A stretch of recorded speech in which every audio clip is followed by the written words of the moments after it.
ये हमारा जो तीन सोर्स है, प्रीमोडियल हीट, फ्रिक्शनल हीटिंग और रेडियो एक्टिविटी, यही तीन रिस्पॉन्सिबल हैं अर्थ के इंटरनल हीटिंग के लिए और high temperature of earth with depth. तो ये मेन कारण है, राइट? कोई दिक्कत? अब एक्चुअली ये जो प्रीमोडियल हीट है या फ्रिक्शनल हीटिंग है, ये प्रीमोडियल हीट जो है अंदर में धीरे धीरे रिलीज हो रहा है बाहर, तो इसीलिए हम जितनी अंदर जाते हैं उतना ही ज्यादा टेम्परेचर हमारा राइज होता है, क्योंकि ऊपर के सरफेस का जो हीट है वो धीरे धीरे in the form of volcanic eruption, in the form of thermal currents थोड़ा सा लॉस हो रहा है। तो यही कारण है कि जैसे जैसे हम अंदर जाते हैं तो अमाउंट ऑफ टेम्परेचर जो होता है वो बढ़ता चला जाता है, हाई होता जाता है, क्योंकि हीट एनर्जी ज्यादा ट्रैप्ड है। तो ये जो पैटर्न है विद डेप्थ, ये इसकी वजह से है, राइट? तो this is the reason behind the internal heating of the earth. कोई दिक्कत इसमें? Is that fine? तो ये हमारा एक हो गया। अब इस इंटरनल हीट की वजह से क्या इसके मैनिफेस्टेशन है हमारे अर्थ सरफेस पे? तो हमारे अर्थ सरफेस पे जो लिथोस्फीयर है वो डिफरेंट डिफरेंट प्लेट्स में बटा हुआ है और इधर से उधर जो है वो मूव कर रहा है। अभी हम बात करेंगे डिटेल में। इसी हीट की वजह से, इसी हीट की वजह से वोल्केनिक इरप्शंस होते हैं, इसी हीट की वजह से अर्थक्वेक जनरेट होते हैं। तो ये सारी चीजें इंटरनल हीट ऑफ द अर्थ की वजह से है। तो अब हम बात करने जा रहे हैं, जो नेक्स्ट टॉपिक हमारा है आज में, वो है वोल्केनो। वोल्केनो क्या होता है और वोल्केनो के जितने भी एसोसिएटेड टॉपिक्स होते हैं वोल्केनो से रिलेटेड, वो सारी चीजें हम अभी करने जा रहे हैं। तो आपने तीन चीज सुना होगा अक्सर। एक शब्द होता है वोल्केनिज्म, एक शब्द होता है वोल्केनो, एक शब्द होता है वोल्केनिसिटी और एक शब्द होता है वोल्केनिक इरप्शन। तो यही वोल्केनो नाम से कई सारे वर्ड्स होते हैं, टर्म्स होते हैं। वोल्केनिज्म, वोल्केनिसिटी, वोल्केनो और वोल्केनिक इरप्शन। ये चार तो आप नॉर्मली कहीं भी बुक्स में देखेंगे। आपको क्या लगता है कि ये सब सेम है कि इसमें कुछ डिफरेंस भी है? थोड़ा सा डिफरेंस भी है, बिल्कुल सेम नहीं है।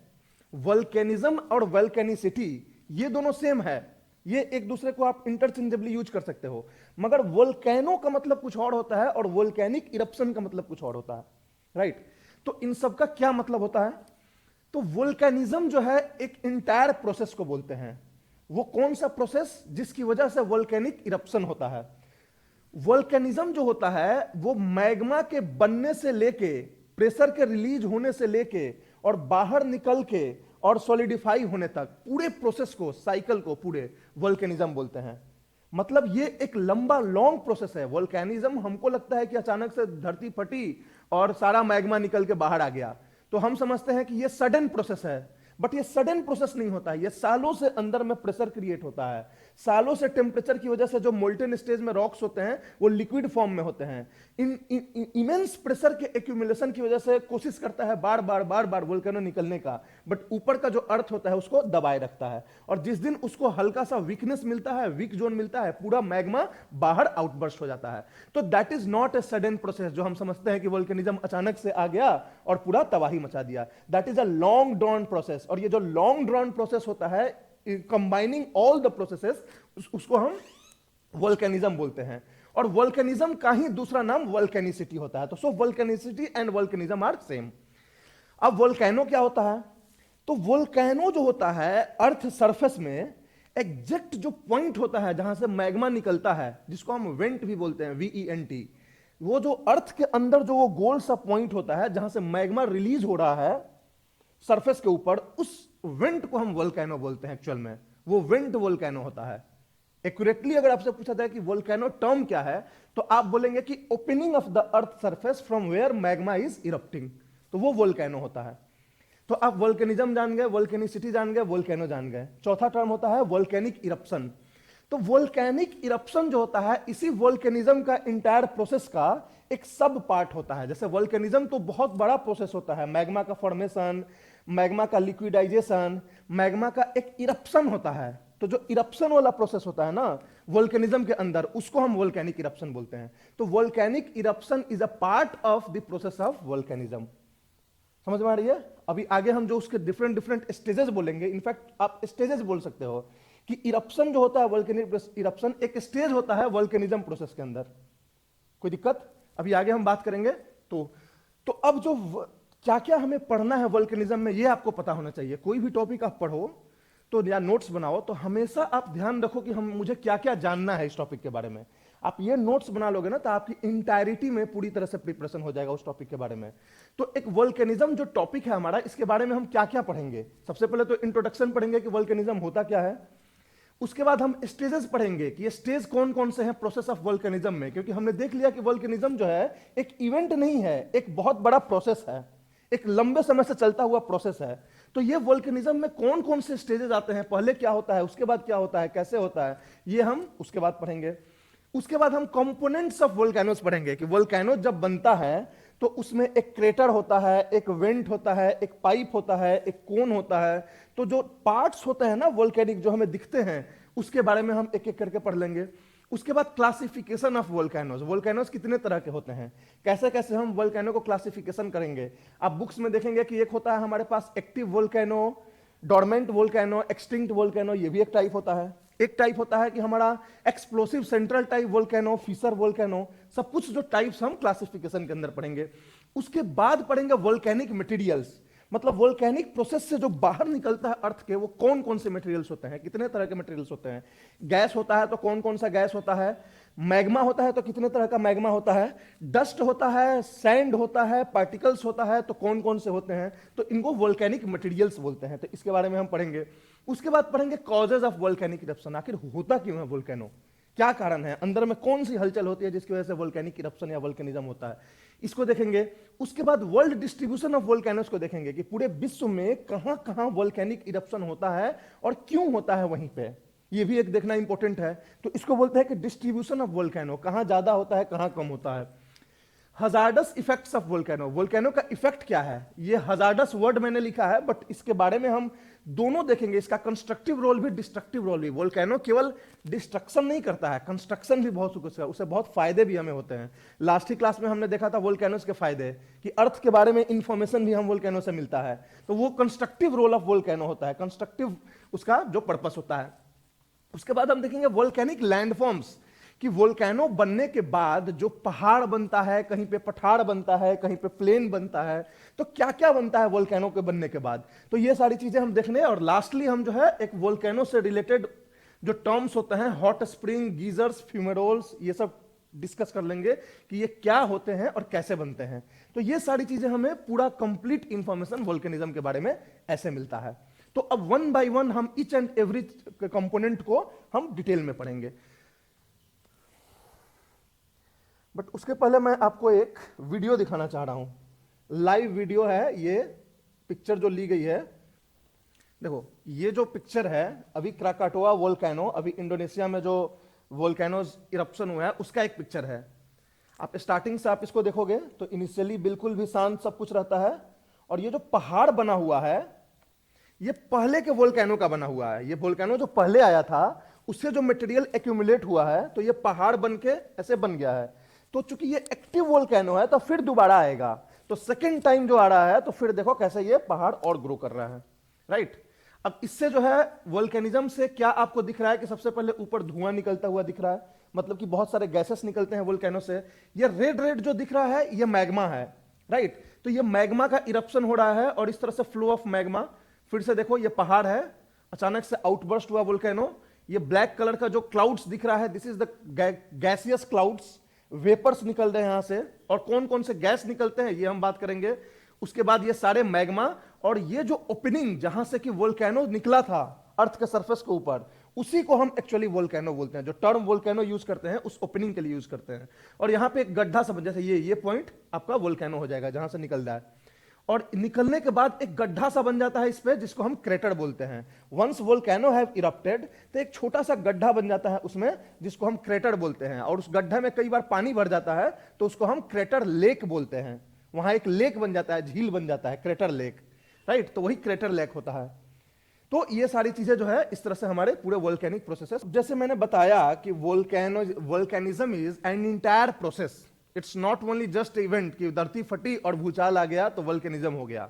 उस धरती फटने से पहले बहुत कुछ धरती के अंदर चल रहा था। तो दिस इंटायर प्रोसेस कि अंदर धरती के क्या चल रहा था, और फट के वोल्केनो से मैग्मा निकला और उसके बाद क्या बना, ये पूरे प्रोसेस जो है वोल्केनिज्म के अंदर कहलाता है। तो volcanism is the entire set of mechanism. From formation of magma deep inside the earth, magma का बनना deep inside the earth, to its eruption, magma बना, बाहर निकला, इरप्ट हुआ, स्प्रेड हुआ और सॉलिडिफिकेशन हुआ, तो ये पूरा प्रोसेस वोल्केनिज्म होता है। तो इस पूरे प्रोसेस को आप 5 स्टेजेस में बांट सकते हो, वन बाय वन, कि पहले ये होगा, फिर ये होगा, फिर ये होगा, फिर ये होगा और लास्टली ऐसा होगा। तो ये 5 stages are the actual mechanisms associated with the process of volcanism. सबसे पहले क्या होगा? सबसे पहले आएगा मैग्मेटाइजेशन। मैग्मेटाइजेशन मतलब कि फॉर्मेशन ऑफ मैग्मा। मैग्मा पहले बनेगा। मैग्मा बनता है conversion of solid rocks into molten state under intense heat and pressure. जहां पे ये मैग्मा बनता है वहां पे टेम्परेचर हाई है, वहां पे प्रेशर हाई है, तो इंटेंस टेम्परेचर और प्रेशर की वजह से वो जो सॉलिड रॉक्स होते हैं वो मोल्टेन स्टेज में हो जाते हैं। लेकिन मोल्टेन स्टेज का यहां मतलब लिक्विड स्टेट नहीं होता है, मतलब कंप्लीट लिक्विड में नहीं होते हैं। क्यों कंप्लीट लिक्विड में नहीं होते हैं? क्योंकि प्रेशर बहुत हाई है, प्रेशर जो है लिक्विड में होने नहीं देता है। तो ये प्लाज्मा स्टेज में होता है। किस स्टेज में होते हैं? प्लाज्मा स्टेट में। Plasma is a state between solid and liquid. Solid, complete solid और कंप्लीट लिक्विड के बीच में एक स्टेज होता है जिसको हम प्लाज्मा स्टेट बोलते हैं। तो जो रॉक्स होते हैं वो प्लाज्मा स्टेट में बनते हैं सॉलिड से, और इस प्रोसेस को हम मैग्मेटाइजेशन बोलते हैं। क्योंकि जैसे ही रॉक प्लाज्मा स्टेट में चला जाता है ये मैग्मा कहलाने लगता है। तो this is the first stage in the process of volcanism which we call magmatisation. Second stage क्या होगा? फ्लूइडाइजेशन। फ्लूइडाइजेशन का मतलब क्या होता है कि रॉक्स तो हैं, बट रॉक्स के साथ साथ कुछ मेटल्स हैं, रॉक्स के साथ साथ कुछ वोलेटाइल कंपाउंड्स भी हैं, कुछ गैसेस हैं, तो वो लोग भी क्या होते हैं? वेपराइज हो जाते हैं। जैसे मरकरी होता है अर्थ के अंदर, तो ह्यूज अमाउंट ऑफ हीट और प्रेशर की वजह से मरकरी जो है वो वेपर में बन जाएगा। वाटर होगा तो वो भी वेपर में बन जाएगा। तो जितने भी वोलाटाइल कंपाउंड्स होंगे मैग्मा के अलावे, वो सब हाई हीट की वजह से वेपराइज्ड हो जाते हैं। और वेपर बन के वो निकलते नहीं है, क्योंकि ऊपर से तो अर्थ पूरा दबे हुए है लिथोस्फीयर, उसको वो लोग प्रेशर क्रिएट करते हैं बाहर निकलने के लिए। क्योंकि वेपर का एक प्रॉपर्टी होता है कि वो हमेशा वेपर प्रेशर क्रिएट करता है। तो इस प्रोसेस को, वेपर में बनना, गैस में बनना, वोलेटाइल एलिमेंट्स का, इस प्रोसेस को हम फ्लूइडाइजेशन बोलते हैं। तो सबसे पहले मैग्मा बन गया प्लाज्मा स्टेट में रॉक्स। उसके बाद हीट की वजह से जो वोलेटाइल कंपाउंड्स हैं जैसे मरकरी, मेटल्स, ये सब वेपराइज होकर फ्लूइडाइजेशन हो गए। ये प्रोसेस हो गया। फ्लूइडाइजेशन के बाद जो प्रोसेस होता है वो लिक्विडाइजेशन होता है। लिक्विडाइजेशन में क्या होता है कि जो मैग्मा प्लाज्मा स्टेट में था वो लिक्विड फॉर्म में पूरी तरह से चेंज हो जाता है। तो क्वेश्चन यहां पे ये पुट अप होता है कि लिक्विड फॉर्म में चेंज क्यों होता है? तो लिक्विड फॉर्म में पहली बात कि इतने ह्यूज अमाउंट ऑफ हीट के बाद भी वो पहले लिक्विड फॉर्म में क्यों नहीं चेंज हुआ? क्योंकि इनॉर्मस प्रेशर है उसके ऊपर। अगर इस प्रेशर को आप रिलीज कर दोगे तो उसकी जो मेल्टिंग पॉइंट है वो घट जाएगी। अभी उसकी मेल्टिंग पॉइंट बहुत हाई है बिकॉज ऑफ ह्यूज प्रेशर। हमने कल बात करी थी ना कि जैसे जैसे हम जाते हैं तो जो रॉक्स या मेटल्स होते हैं उनकी मेल्टिंग पॉइंट बढ़ती जाती है बिकॉज ऑफ हाई प्रेशर। तो अब क्या होगा कि किसी कारण से, ऊपर में हलचल की वजह से या किसी कारण से कोई क्रैक डेवलप हो गया अर्थ में, कोई रिफ्ट डेवलप हो गया, तो जितना भी प्रेशर नीचे दबा हुआ है वो सब बाहर निकल जाएगा प्रेशर। तो जैसे ही अर्थ के अंदर का प्रेशर बाहर निकलता है तो ये जो प्लाज्मा स्टेट में मैग्मा होता है वो कंप्लीट लिक्विड स्टेट में चेंज हो जाता है। तो कंप्लीट लिक्विड स्टेट में मैग्मा का चेंज होना because of release of the super imposed pressure, this process is called liquidisation and this is the third stage in the process of volcanism. पहला stage मैग्मेटाइजेशन हो गया, फ्लूइडाइजेशन हो गया, लिक्विडाइजेशन हो गया। अब जब लिक्विड स्टेट में ये हो चुका है तो इसकी मोबिलिटी बढ़ जाएगी। मोबिलिटी मतलब अब आराम से इधर से उधर घूमेगा। पहले क्या था? प्लाज्मा स्टेज में था तो इधर से उधर वो नहीं चल पाता था, उसकी मोबिलिटी कम थी। तो जैसे ही इसकी मोबिलिटी राइज होगी तो, और ऑलरेडी प्रेशर तो डेवलप हो चुका है फ्लूइडाइजेशन की वजह से, तो प्रेशर अंदर से बाहर की तरफ डेवलप हुआ है because of the vapours that have developed because of the this gases और दिस वोलेटाइल एलिमेंट्स। तो जो गैसेस और वेपर अंदर में एक्यूमुलेट हो गए हैं वो बाहर निकलने के लिए प्रेशर क्रिएट करते हैं। और मैग्मा भी अब लिक्विड स्टेट में हो गया है तो वो भी, इसकी भी मोबिलिटी अब बढ़ गई है, अब वो भी आसानी से बाहर निकल सकता है। तो ये होने के बाद जो इसका रिजल्टिंग होता है वो इरप्शन होता है। मतलब जहां भी कहीं पे वीक जोन मिलेगा वहां पे बहुत ही फोर्स के साथ मैग्मा बाहर निकलेगा और जैसे ही सरफेस पे आता है तो इस प्रोसेस को हम इरप्शन बोलते हैं। तो इरप्शन का मतलब होता है कि मैग्मा अर्थ के इंटीरियर से सरफेस पे आ गया, तो ये इरप्शन कहलाता है। तो जो आप देखते हो ना ये वीडियो में कि अभी सब कुछ शांत था, तो उसके अंदर ये तीनों प्रोसेस चल रहे थे, मैग्मेटाइजेशन, फ्लूइडाइजेशन, लिक्विडाइजेशन। और जैसे आग का निकलना देखते हो तो वो इरप्शन प्रोसेस हो गया। समझ में आ रही बात है? अब ऊपर जाएगा तो आप वीडियो में देखे थे कि सारा मैग्मा अब नीचे जो है फैल रहा है, तो उस प्रोसेस को आउटपोरिंग बोलते हैं। मतलब कि मैग्मा निकला और उसका स्प्रेड आउटपोरिंग, और उसके बाद वो कूल्स डाउन होके और इग्नियस रॉक्स बन जाएंगे। तो ये पूरा प्रोसेस होता है वोल्केनिज्म का। तो मैग्मा के बनने से लेके मैग्मा के निकलने तक, उसके फैलने तक, और फैलने के बाद उसका सॉलिडिफाई कूल डाउन होने के बाद उसका रॉक बनने तक, इंटायर प्रोसेस आपका वोल्केनिज्म हो गया। तो these are the 5 process under the volcanism. कोई दिक्कत यहां पे? तो आपको पूछेगा कोई भी कि वोल्केनिज्म क्या होगा, तो आप सीधा नहीं बोलोगे कि जो भूकंप भूचाल आता है धरती फट के तो वही वोल्केनिज्म होता है। आप पूरा प्रोसेस बताओगे कि वोल्केनिज्म नहीं है वो केवल वोल्केनिक इरप्शन है। वोल्केनिज्म में आप मैग्नेटाइजेशन से लेकर नीचे तक आउटपोरिंग तक सारा वोल्केनिज्म के अंदर आएगा, राइट। तो volcanism is a major process, not an event. Volcanic eruption can be an event. तो हम लोग जो है सोचते हैं कि वोल्केनो, अर्थक्वेक, ये सब सडन इवेंट्स होते हैं। ये सडन एक्चुअल में नहीं होते हैं। इसके अंदर के पीछे का जो बैकग्राउंड तैयार हो रहा है वो सालों से, हो सकता है सैकड़ों साल से वो बैकग्राउंड तैयार हो रहा है, और उसका रिजल्टेंट जो है अचानक से वोल्केनो आया। तो इसी का हम हमेशा कोशिश करते हैं कि उस प्रोसेस को हम जाने। अभी तक हमारा जो साइंस डेवलप है वो ये नहीं पता कर पा रहा है कि धरती के अंदर हम जान जाएं कि क्या चल रहा है। एग्जैक्ट हम पता लगा लेंगे तो ये वोल्केनो, अर्थक्वेक, इन सब को हम प्रेडिक्ट कर पाएंगे। आज तक हम लोग अर्थक्वेक को प्रेडिक्ट नहीं कर पाते हैं, वोल्केनो को प्रेडिक्ट नहीं कर पाते हैं। उसका कारण क्या है कि हम इसी के ऊपर रिसर्च कर रहे हैं कि हम जो है मैग्नेटाइजेशन हो रहा है, फ्लूइडाइजेशन हो रहा है, लिक्विडाइजेशन हो रहा है, इन सब को हम एक्यूरेटली जान लें, मेजर कर ले कि हाँ अब कल 7 बजे वोल्केनो इरप्ट होने वाला है। ये जिस दिन हम जान जाएंगे उस दिन हम एक डिजास्टर मैनेजमेंट में हमारे लिए एक बहुत बड़ा मतलब ब्रेक थ्रू हमें मिल जाएगा। And that we are trying and research is going on there. तो ये सारा प्रोसेस हो गया आपका। अब नेक्स्ट आपका जो है पार्ट्स ऑफ वोल्केनो, राइट। अब पार्ट्स ऑफ वोल्केनोज में आपको ये बस देखना है कि जो वोल्केनो का आप देखते हो कि एक पहाड़ बन गया, तो उसमें क्या क्या उसके पार्ट्स है वोल्केनो के। सबसे पहला कि जो बाहर निकलता है वो होता है clouds, gaseous clouds and S. ये जो क्लाउड्स होता है वोल्केनो के ऊपर बनता है, इसमें कई सारे गैसेस होते हैं।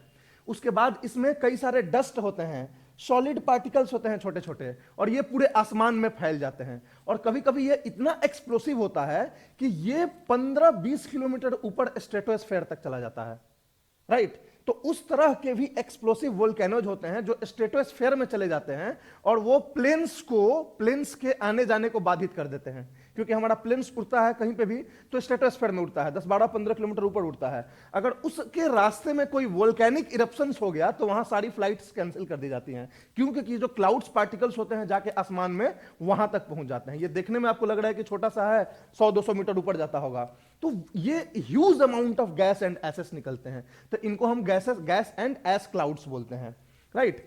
उसके बाद जो हमारा ये रेड निकलता है वो एक्चुअल मैग्मा होता है, और वो जो जैसे ही वो सरफेस पे आता है तो उसको हम लावा बोलने लगते हैं। मैग्मा इसको तब बोलते हैं जब वो अर्थ के अंदर होता है, there we call it magma. Once it erupted over the surface it is called lava. तो ये मोल्टन रॉक्स होता है, जो रेड आपको दिखता है वो लावा है, ठीक है।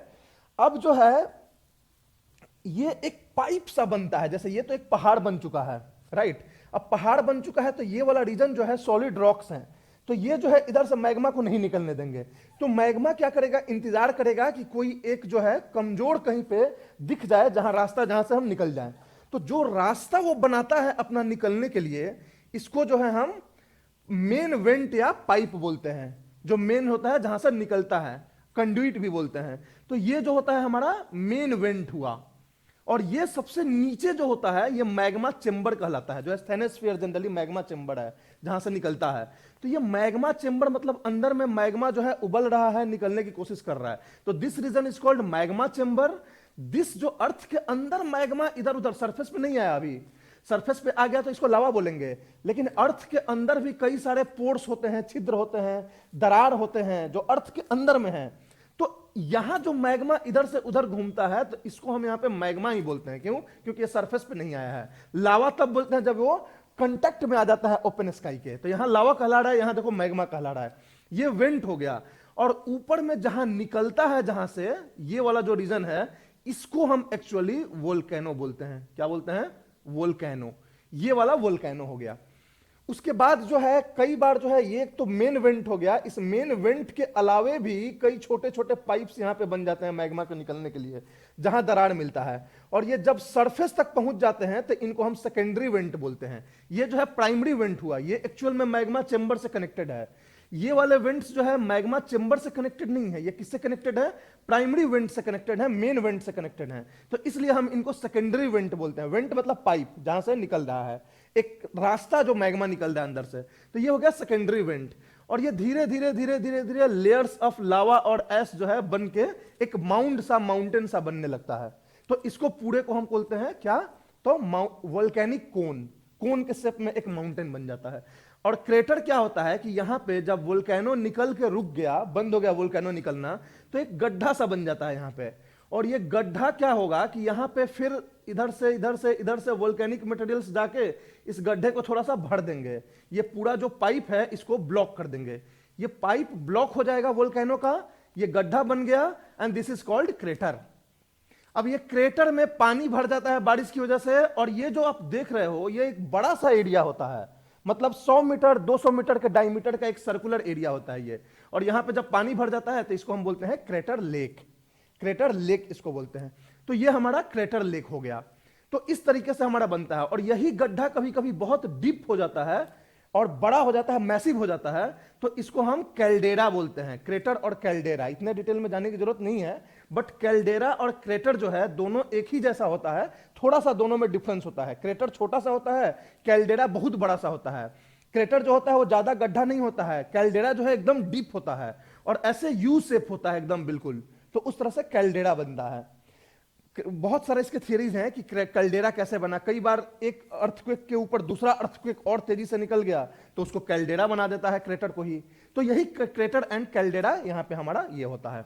तो ये पूरा आप समझ गए कंपोनेंट्स ऑफ ए वोल्केनो कि वोल्केनो जो निकलता है तो किसको क्या नाम बोलते हैं हम। मेन वेंट हो गया, लावा हो गया, मैग्मा हो गया। सेकेंडरी वेंट किसको बोलेंगे ये आप समझ गए। जो मेन वेंट से जुड़ा हुआ है वो सेकेंडरी वेंट हुआ। मेन वेंट जो है मैग्मा चेंबर से सीधा जुड़ा हुआ है, वोल्केनो इसको बोलेंगे। क्रेटर यहां बनेगा। ये ऊपर जो धुआं सा निकलता है वो आपका एस क्लाउड्स हो गया। और इस तरह से आपका ये जो है कोन हो गया, वोल्केनिक कोन हो गया।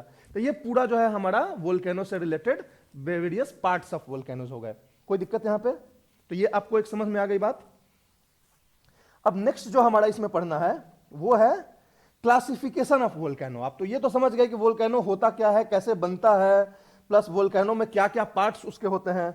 नेक्स्ट जो हमारा इंपॉर्टेंट टॉपिक है वो है कि कितने तरह के वोल्केनो होते हैं, वोल्केनो को हम कैसे क्लासिफाई करें। पूरे वर्ल्ड में एक जैसा वोल्केनो नहीं होता है। कहीं पे आप देखोगे तो छोटा है, कहीं पे बड़ा है, कहीं पे देखोगे तो दरार जैसा है लंबा सा, कहीं पे देखोगे तो माउंटेन की तरह है एकदम। तो इस तरह से different different types of volcanic formations हमको आज दिखते हैं अपने अर्थ पे। तब हमने इसको क्लासिफाई करने की कोशिश किया। तो जब हम इसको क्लासिफाई करने की कोशिश करते हैं वोल्केनो को, तो किस बेसिस पे हम क्लासिफाई करें। हमको दो बेसिस मिला क्लासिफाई करने के लिए। एक बेसिस मिला कि वोल्केनो इरप्ट कैसे हुआ, उस बेसिस पे हमने क्लासिफाई किया। वोल्केनो दो तरह से इरप्ट होता है। कई बार वोल्केनो देखोगे तो अचानक से फटता है पृथ्वी और पूरा तबाही के साथ इरप्ट होता है, तो वो भी एक तरीका होता है वोल्केनो इरप्ट होने का। एक तरीका होता है वोल्केनिक इरप्शन का कि लंबा दूर में पृथ्वी, हल्का सा दरार पड़ी पृथ्वी में और धीरे धीरे धीरे धीरे धीरे धीरे मैग्मा निकलने लगा, और मैग्मा निकल के धीरे धीरे फैलने लगा स्लोली स्लोली स्लोली। कोई डिजास्टर नहीं, किसी तरह का तबाही नहीं, किसी तरह का एक्सप्लोजन नहीं, और धीरे धीरे मैग्मा जो है निकल के स्लो होके और वहां पे एक पत्थर बन गया। तो एक दूसरा तरीका होता है, और वो लीनियर शेप में होता है। जैसे अर्थ के ऊपर दूर तक आपको दिखेगा एक दरार ऐसे निकला और धीरे धीरे मैग्मा निकलने लगा, तो उसको बोलते हैं फिशर टाइप इरोजन। फिशर का मतलब होता है लीनियर दरार, लीनियर क्रैक। तो वो फिशर टाइप हो जाता है। और ये जो एक्सप्लोसिव होता है इसको हम सेंट्रल टाइप और एक्सप्लोसिव टाइप वोल्केनोस बोल देते हैं। तो ये क्या है, ये मोड ऑफ एक्सप्लोजन है कि मोड ऑफ इरप्शन है कि इरप्ट कैसे हुआ वोल्केनो, मैग्मा कैसे आया अर्थ सरफेस के ऊपर। तो on the basis of mode of eruption the volcanoes can be divided into central type और explosive type eruption. This is a one first type, and the second type is fissure type. ये explosive type होता है, ये non explosive type है। Fissure type को आप non explosive type भी बोल सकते हो। तो इन दोनों में क्यों ऐसा होता है, ये क्यों एक्सप्लोसिव होता है, क्यों नॉन एक्सप्लोसिव होता है, इसके पीछे भी कारण है। देखो ये जो सेंट्रल टाइप या एक्सप्लोसिव टाइप इरप्शन होता है, ये होता है एक पाइप और एक वेंट के थ्रू। जो अभी हमने देखा है कि एक पाइप होगा लीनियर जो ऊपर आएगा और एक्सप्लोसिव वे में वोल्केनो हो जाएगा। तो ये एक पाइप या वेंट के थ्रू इरप्शन होता है। ये जो इरप्शन होता है वो फीसर्स के थ्रू होता है। फीसर्स का मतलब होता है कि ऐसे दरार, अर्थ में इस तरह से दरार पड़ जाती है ना, तो इसको फीसर्स बोलते हैं। और तो ये एक छोटा सा पॉइंट से नहीं निकल रहे हैं वोल्केनो, एक लीनियर स्ट्रक्चर है, क्रैक है, जहां से कि वोल्केनो निकल रहा है। तो ये जो होता है दोनों का मोड ऑफ इरप्शन है। एक का हो जाएगा वेंट हो जाएगा, छोटा सा ओपनिंग पाइप, और दूसरे का हो जाएगा फीसर। तो ये दोनों हो जाते हैं। ये होता है रैपिड होता है, वायलेंट होता है और एक्सप्लोसिव होता है। जो सेंट्रल टाइप होता है वो अचानक से ब्लास्ट होकर निकलता है, वायलेंट होता है, बहुत ज्यादा इसमें आपको हानि होती है, कैजुअलिटीज बहुत ज्यादा होती है आसपास में, ठीक है। और एक्सप्लोसिव होता है, मतलब पूरे ब्लास्ट के साथ होता है। ये क्या होता है कि स्लो होता है, धीरे धीरे होता है, नॉन एक्सप्लोसिव इरप्शन होता है। इसमें जनरली जो है ज्यादा कैजुअलिटीज नहीं होती हैं, क्योंकि लोगों को समझ में आ जाती है कि भागो ये निकल रहा है। ये भागने का मौका नहीं देता एक्सप्लोसिव वाला। आसपास इसके हो तो ऑफ कोर्स जो ये जलता हुआ मैग्मा है आपको लेते हुए जाएगा, तो घर खेत पूरा तबाह करते हुए जाता है जहां जहां मैग्मा जाता है। लेकिन इसमें ऐसा नहीं होता है। क्यों? ये स्लो होता है, नॉन एक्सप्लोसिव होता है, नॉन वायलेंट होता है। इसमें जो मटेरियल होता है, वोल्केनिक मटेरियल्स जो होते हैं इजेक्टेड होते हैं, वो ह्यूज अमाउंट ऑफ इजेक्टेड होते हैं एक बार में। मतलब कि ह्यूज अमाउंट ऑफ गैसेस निकलेगा, huge amount of solid materials निकलेगा, ह्यूज अमाउंट ऑफ मैग्मा निकलेगा in the form of liquid materials. लेकिन यहां ऐसा नहीं होता। यहां धीरे धीरे धीरे धीरे slowly slowly slowly slowly magma निकलता रहता है। और इसमें बहुत ज्यादा huge amount of solid materials या गैसेस नहीं निकलते हैं, क्योंकि एक्सप्लोजन तो कुछ हो नहीं रहा है। वो तो आराम से मैग्मा निकल रहा है, उसको रास्ता मिल गया, धीरे धीरे जैसे पानी बहता है उस तरह से ये स्टार्ट हो जाता है। इसके केस में कोनिकल या डोम शेप्ड माउंटेन्स बनते हैं। जो देखोगे मेजर वोल्केनिक माउंटेन्स वो कोन की तरह ऐसा होता है या डोम शेप्ड होता है। अब कोन की तरह क्यों बनता है, डोम शेप्ड क्यों बनता है, इसके पीछे भी कारण है। तो ये इस तरह के माउंटेन्स बनते हैं। यहां जो होता है वो प्लेट्यूज बनते हैं या प्लेन्स बनते हैं, लावा प्लेन्स, लावा प्लेट्यूज बोलते हैं। क्योंकि इनको पूरा टाइम मिला है आराम से निकलने के लिए, निकल रहे हैं, धीरे धीरे बढ़ रहे हैं और एक लावा प्लेन्स बना दिए। और यही धीरे धीरे एक्यूमुलेट होते होते होते होते होते ऊंचा हो गया तो प्लेट्यू हो गया। तो लावा प्लेट्यू, लावा प्लेन्स, ये फिशर टाइप इरोजन की वजह से होता है। जैसे हमारे यहाँ कौन सा इसका एग्जाम्पल है, डेक्कन प्लेट्यू। डेक्कन ट्रैप जो है वो धीरे धीरे एक दरार पड़ा, उस दरार से धीरे धीरे धीरे धीरे मैग्मा निकलते निकलते निकलते निकलते एक प्लेट्यू टाइप बना दिया। जो महाराष्ट्र वाला रीजन है हमारा, ब्लैक सॉइल, उसको डेक्कन ट्रैप बोलते हैं। तो डेक्कन प्लेट्यू जो हमारा वो फिशर टाइप इरोजन की वजह से हुआ है। और ये हमारे यहाँ सेंट्रल टाइप कहाँ पे है, बैरन आइलैंड। बैरन आइलैंड जो है हमारा वो सेंट्रल टाइप ये है, जो हमारे बे ऑफ बंगाल में है, ठीक है। तो ये हो गया। अब क्वेश्चन आपके दिमाग में एक आ सकता है कि ये सेंट्रल टाइप या फिशर टाइप जो होता है इरप्शन, वो क्यों होता है, क्यों कहीं पे सेंट्रल टाइप होता है, कहीं पे फिशर टाइप होता है। तो इसके पीछे बहुत सारे कारण हैं। जो सेंट्रल टाइप इरोजन होता है, इसमें जो लावा निकलता है वो लावा जो होता है विस्कस होता है, मतलब विस्कोसिटी उसकी ज्यादा होती है, क्योंकि उस लावा में सिलिका ज्यादा होता है। सिलिका कंटेंट जब भी लावा में, मैग्मा में ज्यादा होगा तो उसकी विस्कोसिटी ज्यादा होगी, तो वो रेसिस्ट करेगा फैलने से। वो जो है एक साथ निकल के और वहीं पे एक्यूमुलेट हो जाता है। तो विस्कोसिटी लावा की ज्यादा होती है सेंट्रल टाइप में। और सेंट्रल टाइप में अंदर में प्रेशर बहुत ज्यादा होता है। और प्रेशर बहुत ज्यादा किसकी वजह से होता है, तो बहुत ज्यादा वोलेटाइल कंपाउंड्स हैं, जैसे पानी है, तो पानी वेपोराइज हो गया है, तो वेपोराइज होकर वो भी प्रेशर क्रिएट कर रहा है। और ओपनिंग इसको बहुत छोटा सा मिल रहा है, उसको अपने एनर्जी के अकॉर्डिंग ओपनिंग नहीं मिल रहा है निकलने को। मतलब ऊपर से सुपर इंपोज्ड प्रेशर बहुत ज्यादा है और एक छोटा सा ओपनिंग मिल रहा है, तो वहां से एक्सप्लोड करते हुए निकल रहा है। तो ये मेन कारण है सेंट्रल टाइप वोल्केनिज्म होने के। लेकिन फिशर टाइप में ऐसा नहीं होता है। जो इसका लावा होता है वो कैसा होता है, लेस विस्कस होता है वो। मतलब इसमें जो है मेटल्स ज्यादा है, सिलिका कम है। मेटल्स ज्यादा है, सिलिका कम है। सिलिका कम होने की वजह से इसकी जो विस्कोसिटी होती है वो कम होती है, तो वो आसानी से बह जाता है। जैसे निकलता है आसानी से बह जाता है, क्योंकि विस्कोसिटी इसकी कम है, ठीक है। इसको एसिडिक लावा बोलते हैं, इसको बेसिक लावा भी बोलते हैं, क्योंकि सिलिका जब भी होता है वो एसिडिक होता है और मेटल्स जो होते हैं वो बेसिक होते हैं। तो एसिड बेस पढ़े हो ना आप लोग केमिस्ट्री में, हल्का फुल्का। एसिडिक कम पर क्या, मेटल्स एसिडिक होते हैं, कैसे, सोच के देखो जरा। MgSO4 एसिड है कि बेस है, CaCO3 एसिड है कि बेस है,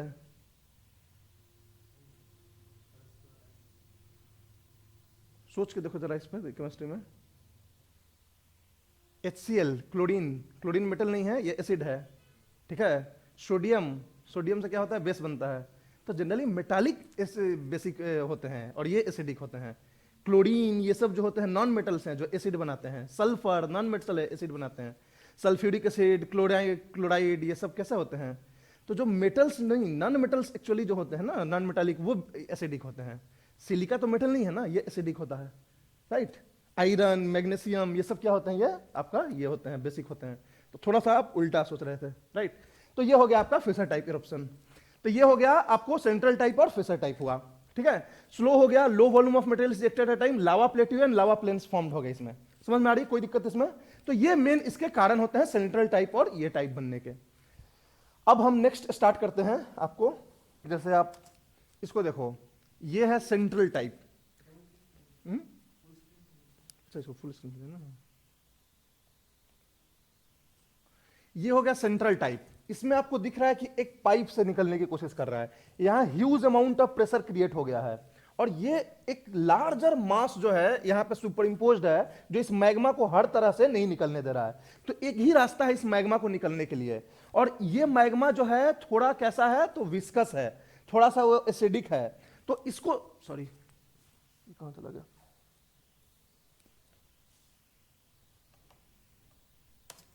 ठीक है। तो इस तरह से धीरे धीरे अब ये मैग्मा निकलेगा एक्सप्लोजन की तरह, और ये एक्सप्लोसिव वे में ये हो रहा है, इरप्ट हो रहा है, राइट। अब ये जो इरप्ट हो रहा है, तो ये धीरे धीरे धीरे धीरे धीरे धीरे धीरे धीरे देखो आप इसको माउंटेन्स, लावा प्लेन्स टाइप, सॉरी लावा कोनिकल माउंटेन्स टाइप का बना दे रहा है। अब यहां दिखेगा आपको क्रैक्स डेवलप हुए। अब इस क्रैक्स से देखो धीरे धीरे मैग्मा निकलेगा फिशर टाइप, राइट, दिख रहा है ये। और ये स्लोली मूव कर रहा है, ठीक है, और ये धीरे धीरे फैल रहा है, इस तरह से क्रैक्स बने और ये होते। ये जो फिशर टाइप जो सेकंड में आपने देखा वो फिशर टाइप था, जो फर्स्ट में देखा वो सेंट्रल टाइप था। तो इस तरह से सेंट्रल टाइप और फिशर टाइप जो है इरप्शन होता है। तो ये दो तरह का इरप्शन के बेसिस पे, मोड ऑफ इरप्शन के बेसिस पे हमने दो बांट लिया। अब हमारा जो क्वेश्चन है यहां पे कि आप सेंट्रल टाइप में भी अगर जाओगे तो you will have so many types of eruption, so many types of volcanoes even in the central type. आप पिक्चर के साथ भी देख सकते हो, ये सेंट्रल टाइप इरप्शन है और ये जो है फिशर टाइप इरप्शन है, राइट। यहां जो मैग्मा है वो बिल्कुल मतलब फ्लो इसकी जो है धीरे धीरे निकल के और फ्लो कर रहा है और धीरे धीरे प्लेन्स एंड प्लेट्यूज बनाता है, ओके। नेक्स्ट है हमारा टाइप्स ऑफ सेंट्रल टाइप।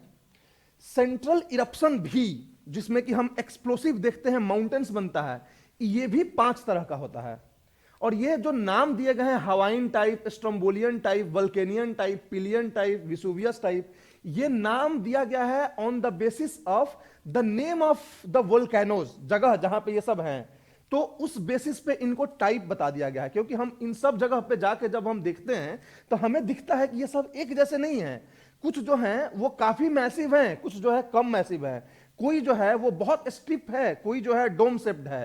तो इरप्शन तो दोनों सब में सेंट्रल टाइप हुआ है, एक वेंट से इरप्शन हुआ है, लेकिन फिर भी on the basis of the nature of magma और on the basis of the pressure that is accumulated in the inside, फिर भी जो इरप्शन हुआ है वो डिफरेंट इंटेंसिटी की हुई है। कोई बहुत ही एक्सप्लोसिव हुआ है, कोई लेस एक्सप्लोसिव हुआ है। जो बहुत एक्सप्लोसिव हुआ है उसमें ह्यूज कोनिकल माउंटेन्स बन गए हैं, जो लेस एक्सप्लोसिव हुआ है उसमें जो है डोम शेप्ड बन गया है। तो इस तरह से अलग अलग शेप का भी हमारा सेंट्रल इरप्शन के अंदर ही आपको टाइप मिल जाएगा। तो इसमें जैसे हवाइन टाइप है, हवाइन कहां है? हवाइन जो है पैसिफिक ओशन में हवाई आइलैंड है, ठीक है। तो वहां आप जाओगे तो वहां का जो वोल्केनिज्म है वो आपको डोम लाइक स्ट्रक्चर मिलेगा, वो पहाड़ की तरह नहीं मिलेगा पूरा। तो वो क्यों है? क्योंकि वो नॉन वायलेंट है, उसमें प्रेशर बहुत ज्यादा एक्यूमुलेटेड नहीं था, नॉन एक्सप्लोसिव था। क्यों? क्योंकि जो विस्कोसिटी थी लावा की वो कम थी। तो लावा कैसा था? थोड़ा बेसिक था, सिलिका कंटेंट जो लावा में था वो कम था, जिसकी वजह से विस्कोसिटी कम थी, इसलिए ये एक्सप्लोड नहीं किया, एक्सप्लोड होके और माउंटेन नहीं बना, बल्कि वेंट से निकल निकल के एक्यूमुलेट होके एक डोम की तरह बना दिया, राइट, एक सर्कुलर डोम की तरह। तो इसको हवाइन टाइप हम इरप्शन बोलते हैं, और सेंट्रल के अंदर ये हवाइन टाइप वोल्केनो होता है। दूसरा होता है स्ट्रोम्बोलियन टाइप। अब इधर से आप एक से नीचे जाओगे, हवाइन, स्ट्रोम्बोलियन, वोल्केनियन, पिलियन और विसुवियस, तो इनकी इंटेंसिटी बढ़ती चली जाएगी। मतलब कि एक्सप्लोजन जो है, इरप्शन जो है वो वायलेंट होता चला जाएगा, वायलेंट होता चला जाएगा, स्ट्रक्चर मैसिव बनता चला जाएगा। इनके जो क्लाउड्स बनेंगे वो भी काफी मैसिव बनते चले जाएंगे। तो हवाइन जो है आराम से बन रहा है, धीरे धीरे बन रहा है, कोई दिक्कत नहीं है। अब हवाइन क्यों आराम से बन रहा है, क्यों यहां पे मैग्मा जो है लेस विस्कस है, इसके पीछे भी कारण है। इसके पीछे काफी डीप कारण है जो हम प्लेट टेक्टोनिक थ्योरी को बताने के बाद आपको बताएंगे। क्योंकि यहां जो मैग्मा निकल रहा है इसको हॉट स्पॉट वोल्केनिज्म बोलते हैं। ये जो मैग्मा आ रहा है ये आउटर कोर से आ रहा है। ये मैग्मा जो है एस्थेनोस्फीयर से नहीं आ रहा है, वो डायरेक्टली कनेक्टेड है आउटर कोर से। और आउटर कोर में क्या है, मेटल्स ज्यादा हैं। तो मेटल्स ज्यादा हैं तो आउटर कोर का जो मैग्मा है वो कैसा होगा, बेसिक होगा। बेसिक होगा मतलब कि लेस विस्कस होगा, सिलिका की कंटेंट उसमें कम होगी। तो इसलिए ये जो हवाईयन टाइप ऑफ वोल्केनिज्म बनता है वो डोम टाइप स्ट्रक्चर बनता है। तो इसके पीछे सबका आप जाओगे तो डीप कहां से मैग्मा आ रहा है यही छुपा हुआ है। अब इसके नीचे जाओ, स्ट्रोम्बोलियन टाइप। स्ट्रोम्बोली आइलैंड कहां है, स्ट्रोम्बोली वोल्केनो नाम सुना हो कभी, मेडिटेरेनियन सी में है। मेडिटेरेनियन सी में स्ट्रोम्बोली वोल्केनो है। तो ये जो स्ट्रोम्बोलियन टाइप है वो मॉडरेट इंटेंसिटी का होता है, ठीक है। इसकी जो मैग्मा होती है इसमें थोड़ा सा विस्कोसिटी हवाईयन के कंपैरिजन में ज्यादा है। तो इसलिए ये बहुत मैसिव नहीं होता है, बहुत एक्सप्लोसिव नहीं होता है, लेकिन फिर भी हवाईयन से ज्यादा होता है। तो इसलिए इसमें छोटे मोटे छोटे माउंटेन्स बन जाते हैं। तो ये हो गया आपका due to rise of viscosity of lava. एक स्टेप और जाओगे, वल्केनियन टाइप। वल्केनियन भी वहीं पे है, मतलब मेडिटेरेनियन सी में ही है। तो Vulcanian type is more explosive than Strombolian type. तो इसमें थोड़ा वायलेंस आपको मिलेगा, वायलेंट एक्सप्लोसिव मिलेगा इरप्शन। और कूलिंग के बाद ये क्या होता है, ये क्यों होता है, क्योंकि ये पहले क्या होता है कि शुरू में स्ट्रोम्बोलियन टाइप बना, लेस एक्सप्लोसिव बना, वो पाइप को क्या किया, ढक दिया इसने। तो पाइप जो जिससे मैग्मा निकलता है वो ढक जाता है, तो वो एक तरह से शिल्ड का काम करता है अगले इरप्शन के लिए। जो अगला इरप्शन होगा 50 साल बाद, 100 साल बाद, वो अब क्या कर रहा है कि वो पाइप निकलने नहीं दे रहा है, वो जाम हो गया है।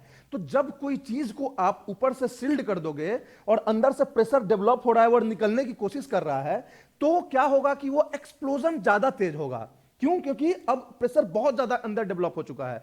तो जो एक्सप्लोजन होगा तो वो वल्केनियन टाइप बन जाएगा। मतलब स्ट्रोम्बोलियन टाइप ही वल्केनियन टाइप बन जाता है जब सेकंड फेज ऑफ इरप्शन आता है। तो फर्स्ट फेज में आया, सिंपली बन गया, ये स्ट्रोम्बोलियन टाइप हो गया। अब उसी मान लो 10 स्ट्रोम्बोलियन टाइप वोल्केनिक माउंटेन है, उसमें से 2 में फिर से जब वोल्केनो आएगा और उसमें पहला वाला जो लावा है वो ब्लॉक करके रखा हुआ है उस वेंट को, पाइप को, तो जो दूसरा वाला वोल्केनिक इरप्शन होगा वो पहले वाले से ज्यादा एक्सप्लोसिव होगा। तो जो नया बनेगा वो वोल्केनियन टाइप कहलाएगा, वोल्केनियन टाइप बन जाएगा, क्योंकि वो ज्यादा एक्सप्लोसिवली निकला है।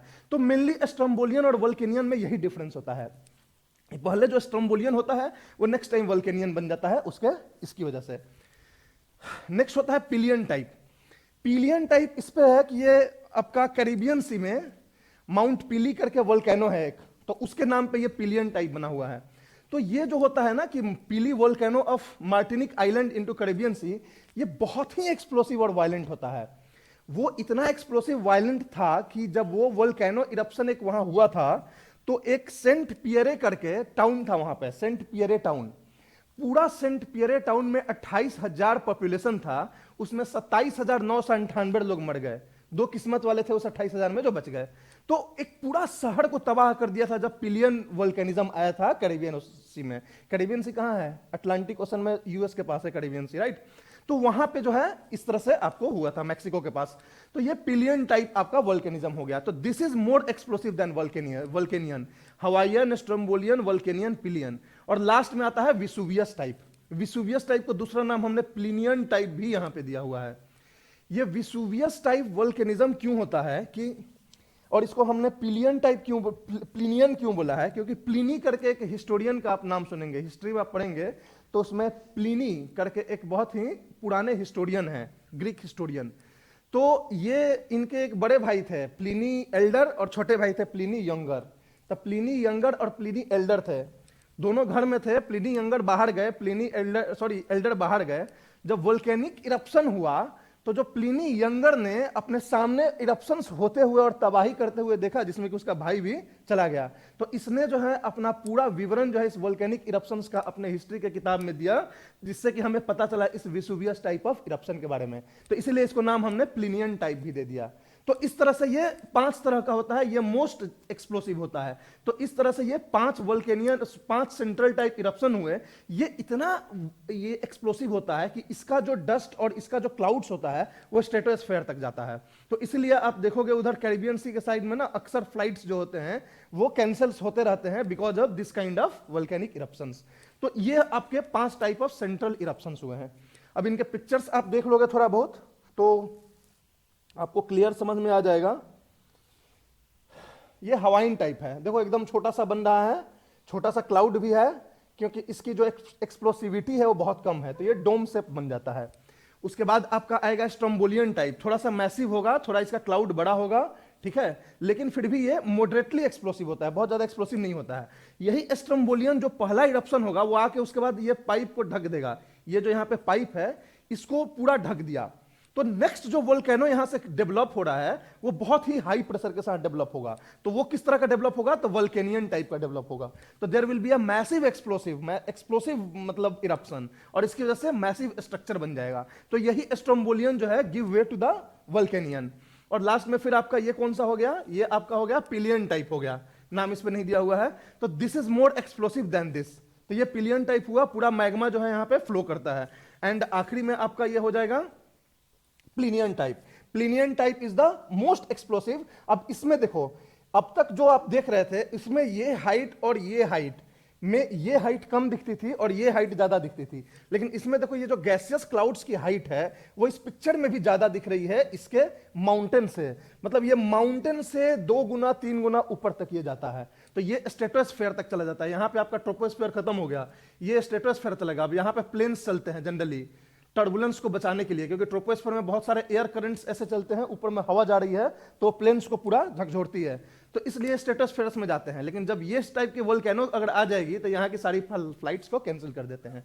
तो this is kind of Plinian eruption, और इसको जो हमने विसुवियस इरप्शन बोलते हैं। तो these are the 5 types of central eruption. ये सारे सेंट्रल हैं, सब एक पाइप वेंट से हो रहे हैं। अभी हम फिशर टाइप की बात नहीं कर रहे हैं, समझ में आ रही है बात? तो ये आपको समझ में आ गई। और फिर types of fissure eruption. Fissure eruption का मतलब होता है आपका जो कि एक क्रैक्स से निकलता है, अर्थ में एक क्रैक्स डेवलप होता है, उसमें धीरे धीरे निकलता है। तो इसकी जो एक्सटेंट होती है ये ज्यादा होती है in comparison to central type. क्यों ज्यादा होती है? क्योंकि सेंट्रल टाइप में मात्र एक छोटे से पाइप से सारे मैग्मा निकल रहे हैं, ये जो है एक लंबे दूर तक के क्रैक से निकल रहा है।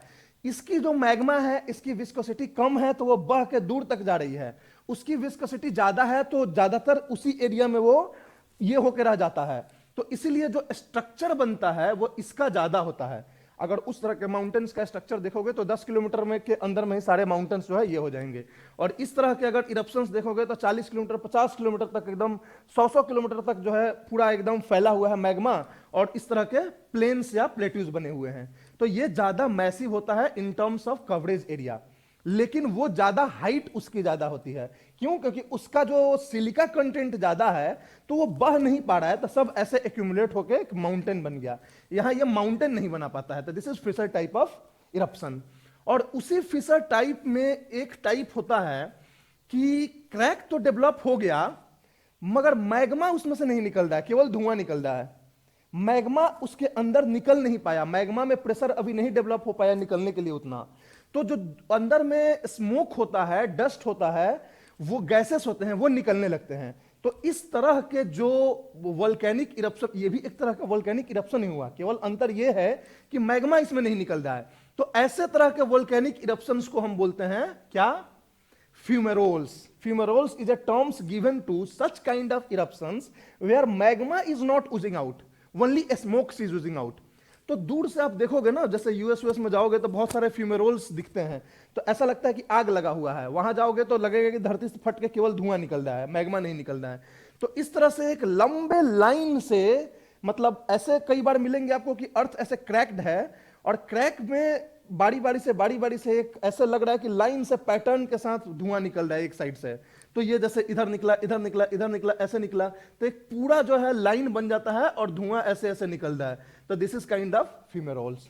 ये जो है ज्यादा होता है आपको इस काइंड में, मतलब फिशर टाइप इरप्शंस में, क्योंकि फिशर टाइप इरप्शंस में प्रेशर अंदर से कम है, उतनी ज्यादा प्रेशर डेवलप नहीं है। तो प्रेशर नहीं डेवलप है तो मैग्मा कई बार रुक जाता है, निकलता नहीं है, लेकिन जो स्मोक्स धुआं होते हैं वो निकल जाते हैं, तो इसकी वजह से ये फ्यूमेरोल्स बन जाता है। तो ये टर्म्स आप याद रखना, क्योंकि एनसीईआरटी में देखो बहुत डीप में तो इसमें नहीं पूछेगा कभी आपको यूपीएससी में, मगर ये है कि हाँ आपको टर्म्स कभी पूछ दिया पीटी में ही, प्रीलिम्स में ही पूछ दिया, तो आपको पता होना चाहिए कि क्यों फ्यूमेरोल्स क्या होता है, कैसे बनता है, फ्यूमेरोल्स में मैग्मा नहीं निकलता है, ये आपको मालूम होना चाहिए।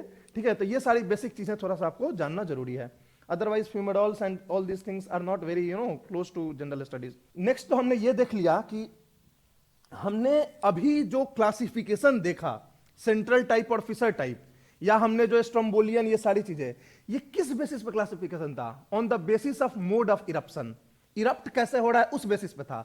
दूसरा एक बेसिस होता है वोल्केनोस को क्लासिफाई करने का, periodicity of eruption. Periodicity of eruption का मतलब होता है कि वोल्केनो जो है कितने दिन से नहीं इरप्ट हुआ है या कब इरप्ट हुआ। तो ये जो साइकिल ऑफ इरप्शन होता है ना, फ्रीक्वेंसी ऑफ इरप्शन, इस बेसिस पे भी हम वोल्केनोस को मतलब क्लासिफाई करते हैं, कैटेगराइज करते हैं।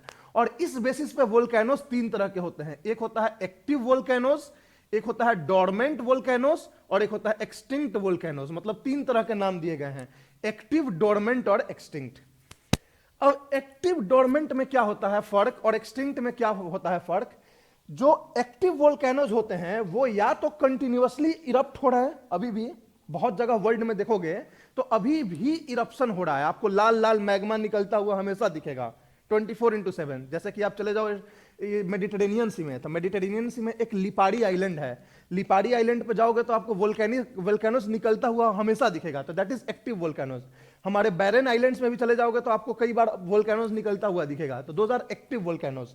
तो एक्टिव वोल्केनोस में क्या होता है कि हमेशा लगातार निकलता है, या लगातार नहीं भी निकलता है, रुक रुक के निकलता है, तो फ्रीक्वेंसी उनकी जो है बहुत कम है, अक्सर होते रहता है, तो दिस इज एक्टिव वोल्केनोस इनको बोलते हैं। जैसे हमारा स्ट्रोम्बोली वोल्केनो जो मेडिटेरेनियन का है वो एक्टिव वोल्केनो है।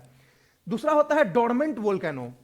डोरमेंट वोल्केनो क्या होता है कि जो पास्ट में तो इरप्ट हुआ है, ठीक है, और उसके पास कोई इंडिकेशन नहीं है था फ्यूचर इरप्शन का, लेकिन दोबारा इरप्ट हो गया। जैसे कि अब देखो डोरमेंट और एक्सटिंक्ट में हल्का सा का फर्क होता है। सपोज कोई वोल्केनो इरप्ट हो चुका है पास्ट में, ठीक है, और हमारे पास हम ये देख रहे हैं कि उसका जो पाइप है पूरी तरह से जाम होकर लॉक हो गया है, तो कोई इंडिकेशन हमको नहीं दिख रहा है दोबारा वोल्केनो होने का, तो वो एक्सटिंक्ट कहलाएगा।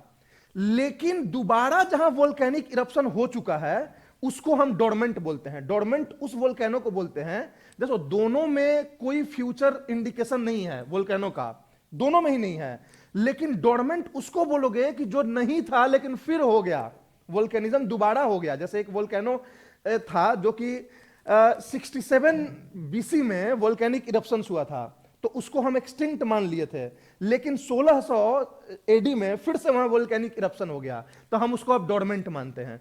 तो डोरमेंट उसको मानते हो जो वोल्केनिक इरप्शन होके उसका वेंट जाम हो गया, और जाम होने के बाद फिर से उसके अंदर वोल्केनिक इरप्शन आ गया, मतलब 2 साइकिल ऑफ वोल्केनिक इरप्शन आ चुका है, तो दैट इज कॉल्ड डोरमेंट। और अभी फिर वो जाम हो गया है, अभी फिर वो जाम हो गया। अगर अभी लगातार निकल रहा है तब तो हम तो एक्टिव में डाल देंगे उसको, लेकिन अब फिर जाम हो गया है, लेकिन 2 बार, एक बार जाम होने के बाद भी वो इरप्ट हो चुका है, तो that will be categorised under dormant. और एक्सटिंक्ट उसको बोलते हैं कि एक ही बार वोल्केनिक इरप्शन हुआ था और जाम हो गया है, तो कल को अगर ये एक्सटिंक्ट वोल्केनोज फिर से अगर इरप्ट हो गया तो इसको हम एक्सटिंक्ट से हटाकर डोरमेंट में डाल देंगे। समझ में आ रही है कैटेगराइजेशन लिस्ट की? तो इसलिए परमानेंट एक्सटिंक्ट कोई नहीं होता, हम नहीं मानते किसी को कि परमानेंट एक्सटिंक्ट होगा, क्योंकि ये आप नहीं जान सकते हैं कैसे परमानेंट मान सकते हैं। ये डोरमेंट जो था ये भी तो पहले एक्सटिंक्ट था ना, लेकिन दोबारा हुआ ये हमारे फार्मूला के अकॉर्डिंग, तो जब दोबारा हो गया तो वो डोरमेंट कहला जाता है, और दोबारा अभी नहीं हुआ है तो वो एक्सटिंक्ट कहलाता है। तो this is the categorisation of active, dormant and extinct.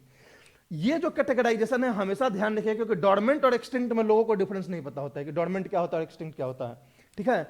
जो दोबारा हो गया डोरमेंट, जो नहीं हुआ वो एक्सटिंक्ट। और सपोज मान लो कि ये जो डोरमेंट वोल्केनोज हुआ दोबारा हुआ, लेकिन दूसरी बार होने से पहले उसका वेंट जाम नहीं था, तब उसको हम डोरमेंट नहीं बोलेंगे। डोरमेंट कहलाने के लिए इसका एक कंडीशन होता है कि इसको कोई इंडिकेशन फ्यूचर इरप्शन का नहीं होना चाहिए था। और फ्यूचर इरप्शन का इंडिकेशन क्या होता है कि अभी उसका जो वेंट है वो खुला हुआ है तो दोबारा आ सकता है। तो उस तरह के वोल्केनोस को हम एक्टिव कहीं कैटेगरी में रखते हैं, जिसका वेंट्स ओपन होता है, वेंट्स अभी उसका प्लग्ड नहीं है, मतलब ऊपर से सारे मटेरियल्स जम के और वेंट्स को बंद नहीं किए हैं, तो उसको हम एक्टिव के कैटेगरी में डालेंगे। जिसके वेंट्स बंद हो चुके हैं उसको हम डालते हैं डोरमेंट या एक्सटिंक्ट में।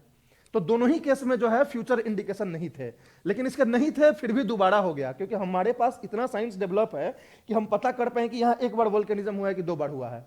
अगर एक ही बार हुआ है 1000 साल पहले और उसका प्लग हो चुका है तो हम उसको एक्सटिंक्ट में रखते हैं, और हमें यह पता चलता है कि यहां 2 बार हो चुका है और जो दूसरी बार हुआ था उसके पहले भी प्लग्ड था ये, तो उसको हम डोरमेंट में डालते हैं। यही दिस इज द डिफरेंस। कोई दिक्कत इसमें, कोई प्रॉब्लम? फाइन। तो हमने क्लासिफाई कर दिया वोल्केनो को। अगर आपको बोलेगा कि क्लासिफाई करो वोल्केनो को तो आप बहुत अच्छे से इसको टैकल कर लेंगे। अब नेक्स्ट जो हमारा आता है वोल्केनिक मटेरियल्स। आखिर वोल्केनो से निकलता क्या क्या? हम तो एक मैग्मा जानते हैं, मैग्मा के अलावा तो हमें कुछ पता नहीं है, लेकिन बहुत कुछ निकलता है वोल्केनो से। केवल मैग्मा नहीं निकलता है, वोल्केनो से तीनों स्टेट ऑफ मैटर्स निकलते हैं, सॉलिड भी निकलता है, लिक्विड भी निकलता है, गैसेस भी निकलता है। अब ये आपको देखना है कि सॉलिड में क्या निकलता है, लिक्विड में क्या निकलता है, गैसियस में क्या निकलता है। आपको यूपीएससी में पहले भी क्वेश्चन पूछ चुका है और अभी भी पूछ सकता है, खासकर प्रीलिम्स में, कि वोल्केनिक इरप्शन से कौन कौन से गैस निकलते हैं। तो you must know what all gases are emitted from volcanic eruption, ये आपको पता होना चाहिए। ठीक है, तो सबसे पहले हम गैस की बात करते हैं। तो गैसियस फॉर्म में 2 चीज निकलता है वोल्केनो से, एक होता है वेपर और दूसरा होता है गैस। वेपर और गैस। वेपर जो होता है वो वाटर वेपर होता है, या कोई कभी कभी मेटल्स भी वेपराइज होकर वेपर निकल जाते हैं, जैसे कि मरकरी, तो ये वेपर निकलता है। वेपर 2 तरह के होते हैं, फ्रिएटिक वेपर और मैग्मेटिक वेपर। ये फ्रिएटिक मैग्मेटिक बड़ा ही मतलब आपको कंफ्यूजिंग क्या है ये नहीं पता होगा। फ्रिएटिक का कभी नाम सुने हो? फ्रिएटिक अर्थ के अंदर उस रीजन को बोलते हैं जहां हमारा ग्राउंड वाटर होता है। ग्राउंड वाटर, ग्राउंड वाटर जानते हो? चापाकल देखे हो? तो चापाकल को जब हम ड्रिल करते हैं और अंदर ले जाते हैं तो एक्चुअली में what we are doing, we are drilling the pipe till the phreatic zone. Earth के अंदर एक फ्रिएटिक जोन होता है जो कि अराउंड 30 मीटर 35 मीटर होता है, 30 से 35 मीटर ही होता है, इतने में तो पानी आ जाता है ना चापाकल से हम लोग को। तो 30-35 मीटर अर्थ के अंदर एक जोन होता है जहां ग्राउंड वाटर है, जिसको हम ग्राउंड वाटर बोलते हैं। सरफेस वाटर अलग चीज हो गया, ग्राउंड वाटर। तो ग्राउंड वाटर जोन को हम फ्रिएटिक बोलते हैं। तो फ्रिएटिक वेपर कौन होता है कि जब मैग्मा बाहर निकलता है तो वो फ्रिएटिक जोन के बगल से गुजरता है। अर्थ के अंदर फ्रिएटिक जोन है, उसके आसपास अगर पाइप है, डेवलप हो गया है, जैसे कि वोल्केनो का आप पिक्चर देख लो, सपोज ज्यादा समझ में आ जाएगा। ये वोल्केनो देख लो, मान लो ये पाइप है वोल्केनो का, सपोज यहां पे फ्रिएटिक जोन है, यहां ग्राउंड वाटर एक्यूमुलेटेड है। सपोज ग्राउंड वाटर में क्या होता है ना कि यहां पे रॉक है, यहां पे रॉक है, बीच में ग्राउंड वाटर का एक पानी का टंकी जैसा बना होता है।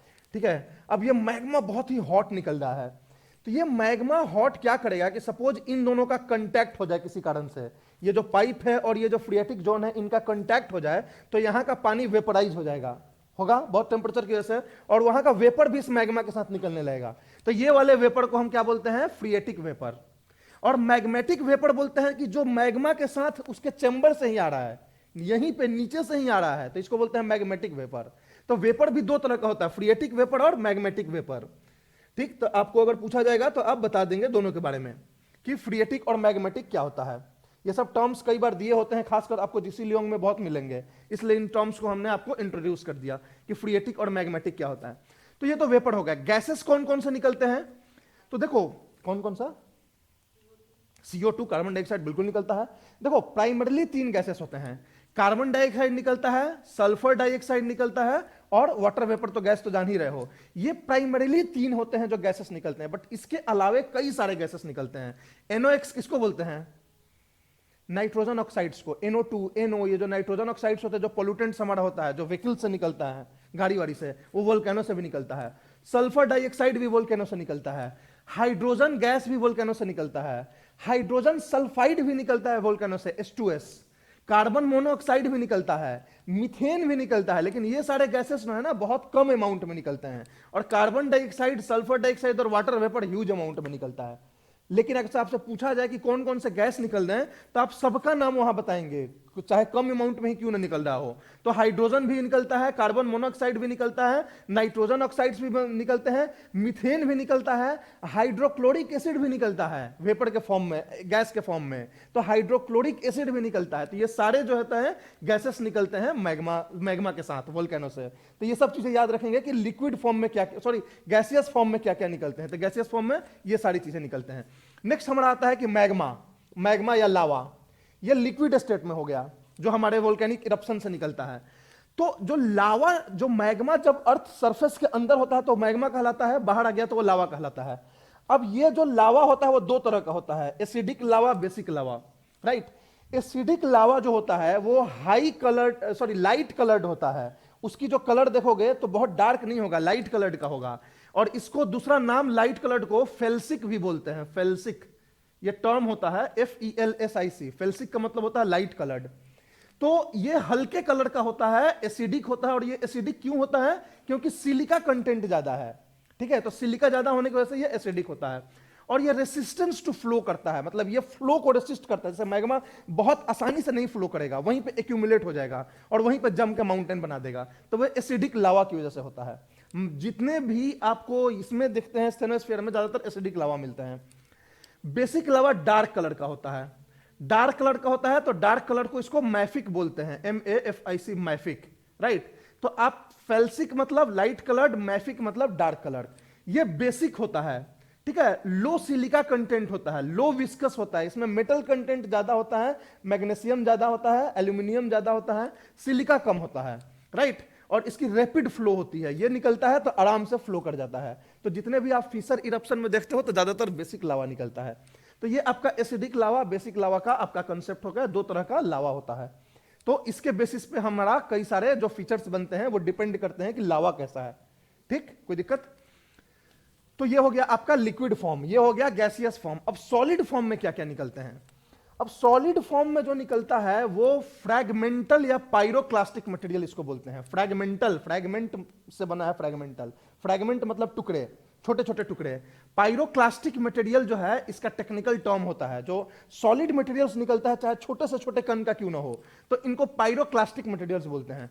तो ये पाइरोक्लास्टिक मटेरियल्स भी कितने तरह के, कई तरह के होते हैं पाइरोक्लास्टिक मटेरियल्स।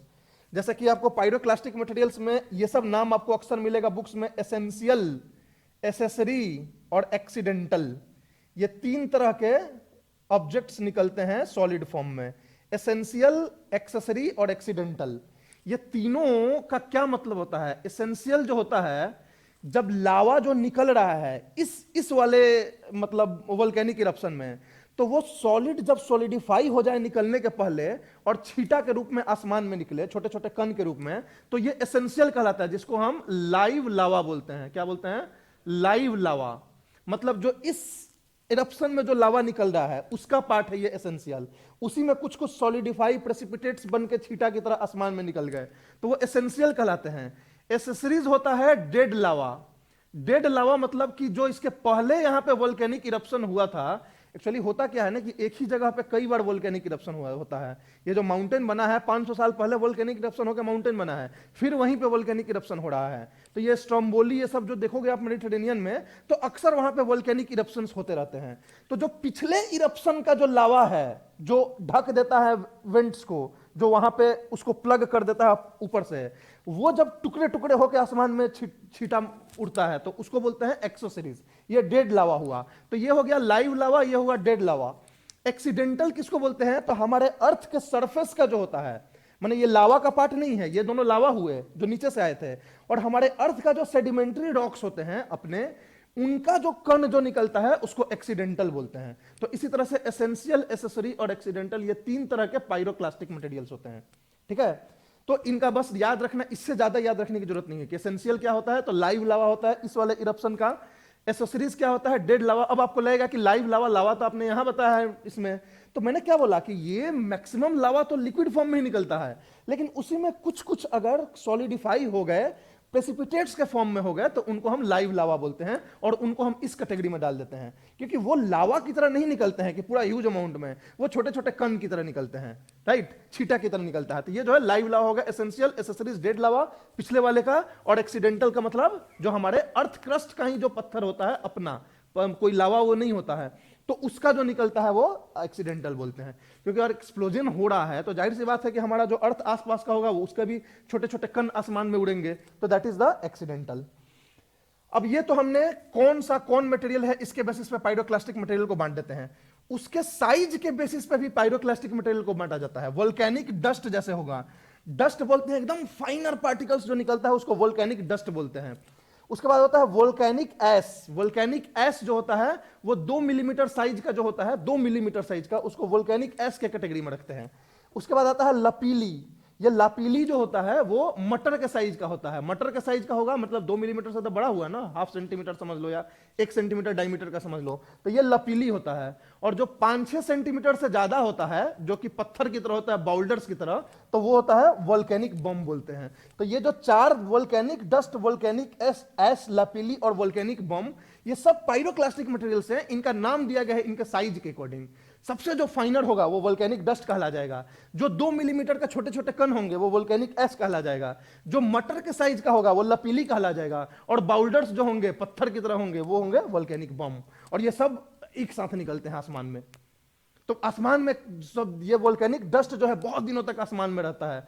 इनफैक्ट इतना ये ज्यादा डेंस होता है ना कि सूरज की किरण जो है आने नहीं देता है, उसकी वजह से वहां का टेम्परेचर घट जाता है उस रीजन का। सोचो कितना बड़ा इंपैक्ट होता है इनका वोल्केनिक डस्ट का। वोल्केनिक एश जो होता है ना वो बारिश की तरह, छोटे छोटे कण बारिश की तरह होने लगते हैं वोल्केनिज्म के बाद। अब हम लोग के इंडिया में कभी वोल्केनिज्म नहीं हुआ तो ये सब चीजें हम लोग कम जानते हैं। जहां पे वोल्केनिज्म अक्सर होता है तो वहां के लोगों को ये सब पता होगा कि वोल्केनिज्म जब होता है तो उनको जो है आसमान में धुंधला दिखाई देता है महीनों तक, या फिर बारिश छोटे छोटे कण का होने लगता है, तो वोल्केनिक एश होता है। लपीली जो होता है ये खतरनाक होता है, इससे चोट भी लगता है। और वोल्केनिक बम जो होता है ये डिजास्टरस होता है। ये जब बहता है उसके बाद गिरता है नीचे में तो ये कई बार लोगों को हार्म भी करता है। तो ये सारी चीजें जो होती हैं ये आपका फ्रेगमेंटल और पायरोक्लास्टिक मटेरियल हो गए। तो ये आप वोल्केनिक मटेरियल समझ गए कि वेपर एंड गैस निकलता है, मैग्मा लावा निकलता है, पायरोक्लास्टिक मटेरियल निकलता है। इसमें मोस्ट इंपॉर्टेंट जो आपको याद रखना है वो गैसेस जरूर याद रखिएगा, क्योंकि ये पीटी का क्वेश्चन होता है कि कौन सा गैस जो है वोल्केनिक इरप्शन से निकल रहा है। क्लियर रहेगा, कोई दिक्कत? नेक्स्ट जो अब हमारा आ गया सबसे इंपॉर्टेंट, वो causes of volcanic eruption. Volcanic eruption होता ही क्यों है? हमने प्रोसेस तो समझ लिया कि अंदर से ये होता है वो होता है, लेकिन मेन कॉज निकलने का क्या होता है? मतलब क्यों ये क्रैक्स जो हम बोल रहे हैं कि डेवलप होता है और वोल्केनिक इरप्शन हो गया, ये क्रैक्स डेवलप ही क्यों होता है? ये तो एक क्वेश्चन होगा ना आपको कि किसी पर्टिकुलर जगह पे ही क्यों वोल्केनो होता है। अर्थ हमारा इतना बड़ा है, हमारे इंडिया में, दिल्ली में, फरीदाबाद में क्यों नहीं वोल्केनिक इरप्शन आज तक हुआ? क्यों वोल्केनिक इरप्शन मेडिटेरेनियन सी में ही हुआ? क्यों वोल्केनिक इरप्शन पैसिफिक ओशन में ही होता है? ये क्वेश्चन आपके दिमाग में होना चाहिए। तो यहां आपका आंसर मिलेगा कि कॉजेज क्या है इस इरप्शन का। ये जो बार बार हम बोल रहे हैं कि क्रैक मिल गया और वहां से पाइप से निकल गया, वो क्यों वहीं क्रैक मिला? This is the question. तो that question will be explained through the causes of volcanic eruption. अब ये जो मैं आपको बताने जा रहा हूं ये थोड़ा सा टेक्निकल इसलिए है क्योंकि अभी हमने प्लेट टेक्टोनिक थियरी को पढ़ा नहीं है। हमने लिथोस्फेरिक प्लेट्स क्या होते हैं ये हम जानते नहीं हैं। तो हम आपको यहां पे थोड़ा सा बताएंगे लिथोस्फेरिक प्लेट्स के बारे में कि लिथोस्फेरिक प्लेट्स होता क्या है। कल हमने लिथोस्फीयर पढ़ा था कि लिथोस्फीयर क्या होता है। क्या होता है लिथोस्फीयर? कितना इसकी डेप्थ होती है, थिकनेस? Approx 100 kilometre. और ये हमारे सरफेस से लेके होता है, सरफेस से टॉप लेयर जो 100 किलोमीटर का होता है वो लिथोस्फीयर होता है। लिथोस्फीयर के नीचे क्या होता है? एस्थेनोस्फीयर। एस्थेनोस्फीयर होता है। एस्थेनोस्फीयर सॉलिड का बना होता है कि मोल्टेन स्टेज में होता है? सेमी मोल्टेन स्टेज में होता है, वही मोल्टेन स्टेज में मान लो अभी। तो ये जो लिथोस्फीयर है वो 100 किलोमीटर का एक मोटा सा स्लैब है अर्थ के चारों बगल, और उसके नीचे सेमी मोल्टेन स्टेज में 300 किलोमीटर का स्फीयर है। ये है हमारा अभी प्रेजेंट कंडीशन। तो हमें लगता है कि ये लिथोस्फीयर हमारे पूरे अर्थ पे कंटिन्यूअस सेल है। हम तो ये समझते हैं कि एक ऊपर का परत है, बट यहीं पे हम गलत समझते हैं, क्योंकि हमारा लिथोस्फीयर एक कंटिन्यूअस परत नहीं होता है बल्कि टुकड़ों टुकड़ों में होता है। ये जो हमारा लिथोस्फीयर है पूरे अर्थ के ऊपर का 100 किलोमीटर का जो सेल, ये एक कंटिन्यूअस सेल नहीं है। ये एक्चुअल में कई सारे सेल्स में छोटे छोटे बटा हुआ है। और ये जो छोटे छोटे स्लैब्स होते हैं वो एक दूसरे से टकराते रहते हैं, इधर उधर होते रहते हैं। अब ये टकराते हैं तो क्यों नहीं हमें पता चलता है, हमको फील क्यों नहीं हो रहा है कि हम इधर जा रहे हैं? क्योंकि हम भी तो किसी लिथोस्फेरिक स्लैब्स पे हैं, हम भी इधर जा रहे हैं, क्यों नहीं फील हो रहा है? क्योंकि इसकी जो मोशन है उसका स्पीड बहुत स्लो है। 3 सेंटीमीटर, 4 सेंटीमीटर, 5 सेंटीमीटर इन 1 ईयर। एक साल में इसका जो मूवमेंट होता है 3 centimetre, 4 centimetre, 5 centimetre, maximum 7-8 centimetre का होता है। अब एक साल में आपको किसी सरफेस को बोला जाए कि ये 7 सेंटीमीटर एक साल में घूमेगा, तो आपको फील होगा? नहीं फील होगा। लेकिन फिर भी आपको फील होता है। ये जो अर्थक्वेक वगैरह आप जो देखते हैं वो इस प्लेट मूवमेंट्स की वजह से ही होता है, तो थोड़ा बहुत तो उसका जो इंपैक्ट होता है वो तो फील होता ही है, लेकिन हमको एग्जैक्ट नहीं फील होता है हर टाइम घूमते समय। ठीक, तो ये हमारा ये हो जाता है प्लेट्स। इनको हम जो लिथोस्फीयर के ये छोटे छोटे स्लैब्स होते हैं ना, इन्हीं को हम टेक्टोनिक प्लेट्स बोलते हैं। और यही एक्चुअली प्लेट टेक्टोनिक थ्योरी में हम इन्हीं के बारे में पढ़ते हैं कि ये जो प्लेट्स होते हैं वो कितने तरह के होते हैं और इनका कैसा मूवमेंट होता है और इनके मूवमेंट से क्या हमें मतलब मिलता है, मतलब उसका क्या रिप्रेजेंटेशन है, मैनिफेस्टेशन है अर्थ सरफेस के ऊपर। अब आपको ये टूटे टूटे जो प्लेट्स हैं, तो इन प्लेट्स के बीच की जो बाउंड्री है दो प्लेट के बीच में, वो हमें क्यों नहीं दिखाई देती है? ये भी एक क्वेश्चन बनता है। तो वो हमें इसलिए नहीं दिखाई देती है कि ये जहां भी ये प्लेट बाउंड्री है वहां पे या तो माउंटेन्स खड़े हो गए हैं या तो समुद्र के तल के पास अंदर में ये बाउंड्री के ऊपर रिज बन गए हैं। तो मतलब हर जगह जहां भी ये प्लेट के बाउंड्रीज हैं कुछ ना कुछ वहां पे एक स्ट्रक्चर खड़ा है और वो स्ट्रक्चर के वजह से हमें वो नीचे का क्या है नहीं समझ में आता है। तो इस तरह का ये पूरा ये है। तो आप प्लेट्स के बारे में थोड़ा सा जान जाओ तो आप ये समझ जाओगे कि कन्वर्जेंस ऑफ प्लेट क्या होता है, डाइवर्जेंस ऑफ प्लेट क्या होता है और उसकी वजह से वोल्केनिज्म होता है। तो प्लेट्स को हम यहां पे एक बार देख लेते हैं। ये हमारा टेक्टोनिक प्लेट्स ऑन अर्थ है। अब इस अर्थ को देखो, ये जो है फ्लैट व्यू है अर्थ का, ये स्फेरिकल व्यू है, दोनों व्यू आपके पास है। अब ये पूरा अफ्रीका देखो तो ये जो लाइन दिख रही है आपको पूरे अफ्रीका में, ये जो लाइन क्या है, एक सिंगल लिथोस्फेरिक प्लेट है और इसकी ये बाउंड्रीज हैं, समझ में आ रही है। उसी तरह से ये साउथ अमेरिका एक अलग प्लेट है यहां से यहां तक, नॉर्थ अमेरिका एक अलग प्लेट है यहां से यहां तक, पूरा पैसिफिक एक अलग प्लेट है। तो इस तरह से 7 मेजर प्लेट्स में, ये यूरेशिया बोलते हैं इसको। यूरेशिया इसलिए बोलते हैं कि इस प्लेट पे पूरा यूरोप और हमारा एशिया ये दोनों इस प्लेट पे है, इंडिया को छोड़ के। इंडिया एक अलग अपना सेपरेट प्लेट है। यहां भी देखो हम लोग महान हैं, एक प्लेट पे अकेले बसे हुए हैं, इंडियन प्लेट उसको नाम दिया गया अलग से, ठीक है। तो इसमें केवल इंडिया नहीं है, पाकिस्तान भी है, बांग्लादेश भी है, श्रीलंका भी है, ये सब चीज है, लेकिन हम बड़े हैं तो हमारे नाम से हैं, ठीक है। तो यूरेशियन प्लेट हो गया ये, उसी तरह से ये इंडियन प्लेट हो गया। तो मेजर 7 प्लेट्स जो बड़े बड़े हैं, उसके अलावा छोटे छोटे भी प्लेट्स हैं। जैसे ये अरेबियन प्लेट दिख रहा है, ये भी एक छोटा प्लेट है, मगर ये अरेबियन प्लेट जो है हमारे अफ्रीकन और इंडियन प्लेट का ही पार्ट बन जाता है। इसको हम अलग से मेजर प्लेट में नहीं गिनते हैं, ये छोटा प्लेट है। उसी तरह से यहां आपको नाजका प्लेट दिख रहा है, यहां कोकोज प्लेट दिख रहा है, ये जुआन डी फूका प्लेट दिख रहा है। तो ये छोटे छोटे प्लेट्स हैं ये सब। बड़े बड़े प्लेट्स तो 7 हैं और इनके अलावे छोटे छोटे माइक्रो प्लेट्स, माइनर प्लेट्स भी हैं। मेजर प्लेट्स तो हमारे 7 हैं। तो ये सारे प्लेट्स जो है एक दूसरे के रिलेटिव मोशन में है। जैसे इंडियन प्लेट इधर भाग रहा है नॉर्थ ईस्ट डायरेक्शन में, ये जो है हमारा यूरेशियन प्लेट है ये ईस्ट डायरेक्शन में जा रहा है, ये हमारा अफ्रीकन प्लेट इस डायरेक्शन में जा रहा है, हमारा south American plate west direction में जा रहा है, हमारा north American plate west direction में जा रहा है। तो सबका एक डायरेक्शन और एक स्पीड फिक्स है। हमारा इंडियन प्लेट थोड़ा तेजी से भाग रहा है, 7 सेंटीमीटर पर ईयर के मतलब स्पीड से जा रहा है। ये लोग जो है स्लोली जा रहे हैं, 3 से 4 सेंटीमीटर इनका स्पीड है। पैसिफिक प्लेट जो है इधर उधर जाकर सबसे टकरा रहा है, इधर से भी टकरा रहा है और उधर से भी टकरा रहा है। तो पैसिफिक प्लेट जो है इसके चारों बगल, इधर यूरेशियन प्लेट है, इधर इंडियन प्लेट है, इधर नॉर्थ अमेरिकन प्लेट है, साउथ अमेरिकन प्लेट है और बीच में पूरा पैसिफिक ओशन का एक अपना प्लेट है। तो ये प्लेट जो है दोनों जगह से टक्कर मार रहा है। तो इस तरह से अलग अलग प्लेट्स में हमारे लिथोस्फीयर बटे हुए हैं, रादर देन कि पूरा एक सिंगल सेल में। अब इसको इस व्यू में देख लो आप, सर्कुलर व्यू में, यहां पे आपको लगे भी तो ये पूरा नॉर्थ अमेरिकन प्लेट एक ऐसा हो गया, यूरेशियन प्लेट हो गया हमारा ऐसा, इधर जो है अफ्रीकन प्लेट का पार्ट हो गया, इसी के छोटे छोटे कोकोज प्लेट वगैरह भी हैं। तो ये पूरा हमारा अर्थ जो है स्फेरिकली जो है डिफरेंट डिफरेंट प्लेट्स में हमारा लिथोस्फीयर बटा हुआ है। और ये लिथोस्फीयर तैर रहा है नीचे वाले स्टेनोस्फीयर पे। स्टेनोस्फीयर लिक्विड है ना, पता है आपको कि थोड़ा मैंने कंप्लीट लिक्विड नहीं, बट अभी अपने पर्पस के लिए मान लो थोड़े बहुत देर के लिए लिक्विड है, ठीक है।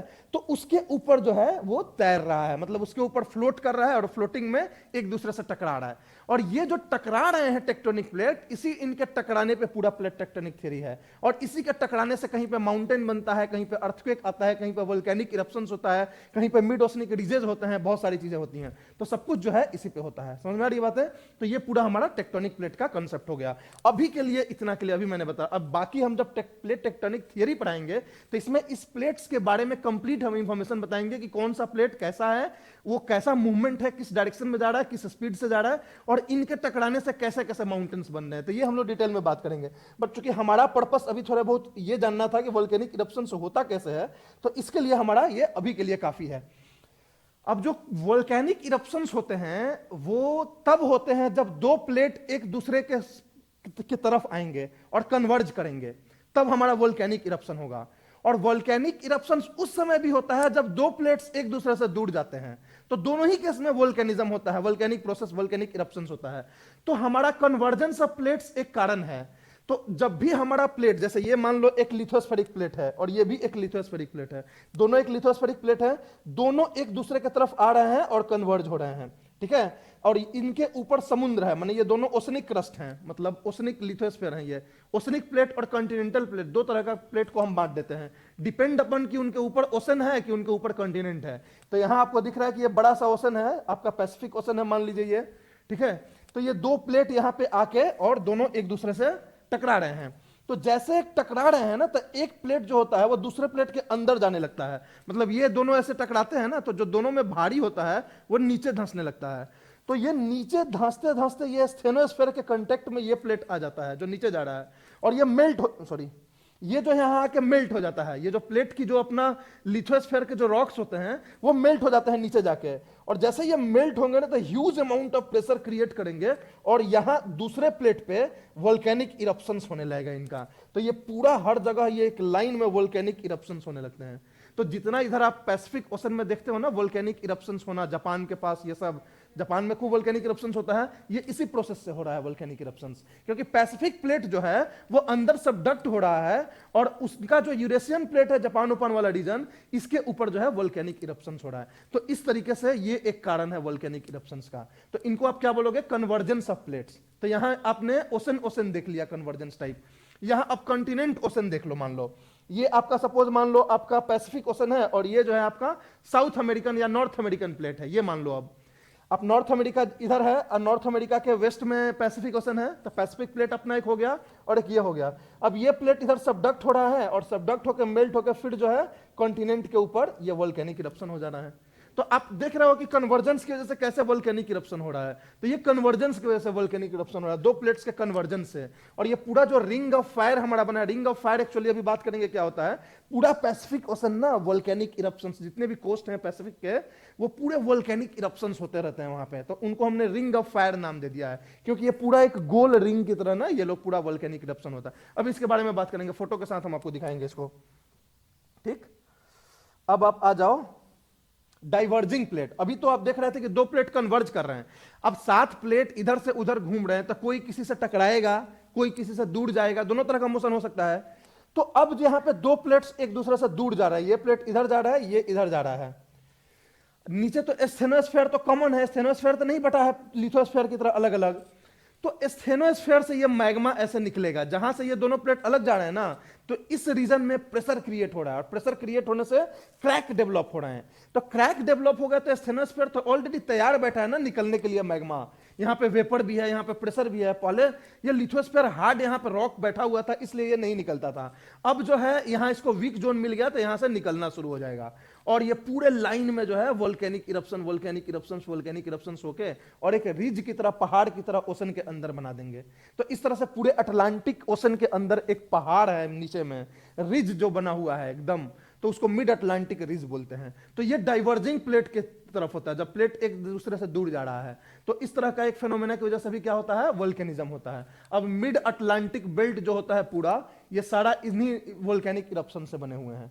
और ये जो होता है वो धीरे धीरे वोल्केनिक इरप्शन होता है, ये तेजी से एक्सप्लोसिव नहीं होता है, क्योंकि ये आराम से इसको जगह मिल गया निकलने के लिए, तो मैग्मा धीरे धीरे निकल गया। वो जो होता था कन्वर्जेंस के केस में, वो तेजी से निकलता था वोल्केनिक इरप्शंस, बट ये स्लोली होता है। तो डाइवर्जेंस ऑफ प्लेट की वजह से रिफ्ट होता है, क्रैक बनता है, और created due to the volcanic eruptions. तो इस तरह से वोल्केनिक इरप्शंस हो गया सब कुछ। तो ये जो है वोल्केनिक इरप्शंस को कॉज हो गया। तो आप ये दो कारण आपने देख लिया वोल्केनिक इरप्शंस का कि कैसे कैसे निकल रहा है, तो ये क्लियर है, ये दोनों इसी दोनों कारण से निकलता है। ऐसे भी जगह पे थोड़े बहुत वोल्केनिक इरप्शंस होते हैं जहां पे कि कोई प्लेट बाउंड्री नहीं है, मतलब ना ही कोई कन्वर्ज हो रहा है, ना ही कोई डाइवर्ज हो रहा है। लेकिन ऐसे बहुत कम है, 3-4% वोल्केनोज वर्ल्ड में देखोगे तो वो ऐसे जगह मिलेंगे जो कि इंट्रा प्लेट रीजन में है, मतलब एक पूरे प्लेट के ऊपर है। यहां पे अभी तक हम जो भी देख रहे हैं, दो प्लेट के बीच के बाउंड्री पे देख रहे हैं ना, वहां कन्वर्जेंस के केस में भी, यहां डाइवर्जेंस के केस में भी। अब कोई कोई वोल्केनोज मिल जाता है हमें बीच प्लेट पे, यहां कोई मतलब ये नहीं हो रहा है, दो प्लेट मिल या बिछड़ नहीं रहा है। तो इसका हमको अभी पता नहीं है कि क्यों हो रहा है, हम अभी इस पे ऊपर रिसर्च कर रहे हैं हम लोग कि क्यों हो रहा है, क्या है, क्यों ये सब हो रहा है। बट थोड़ा बहुत हमें ये अभी हमारा कंट्रोवर्शियल एरिया है। बट हाँ है ऐसे भी, इसके भी बहुत सारे थियरीज हैं, बट अभी वाइडली एक्सेप्टेड और ग्लोबली एक्सेप्टेड इसका कोई अभी थियरी नहीं है, राइट।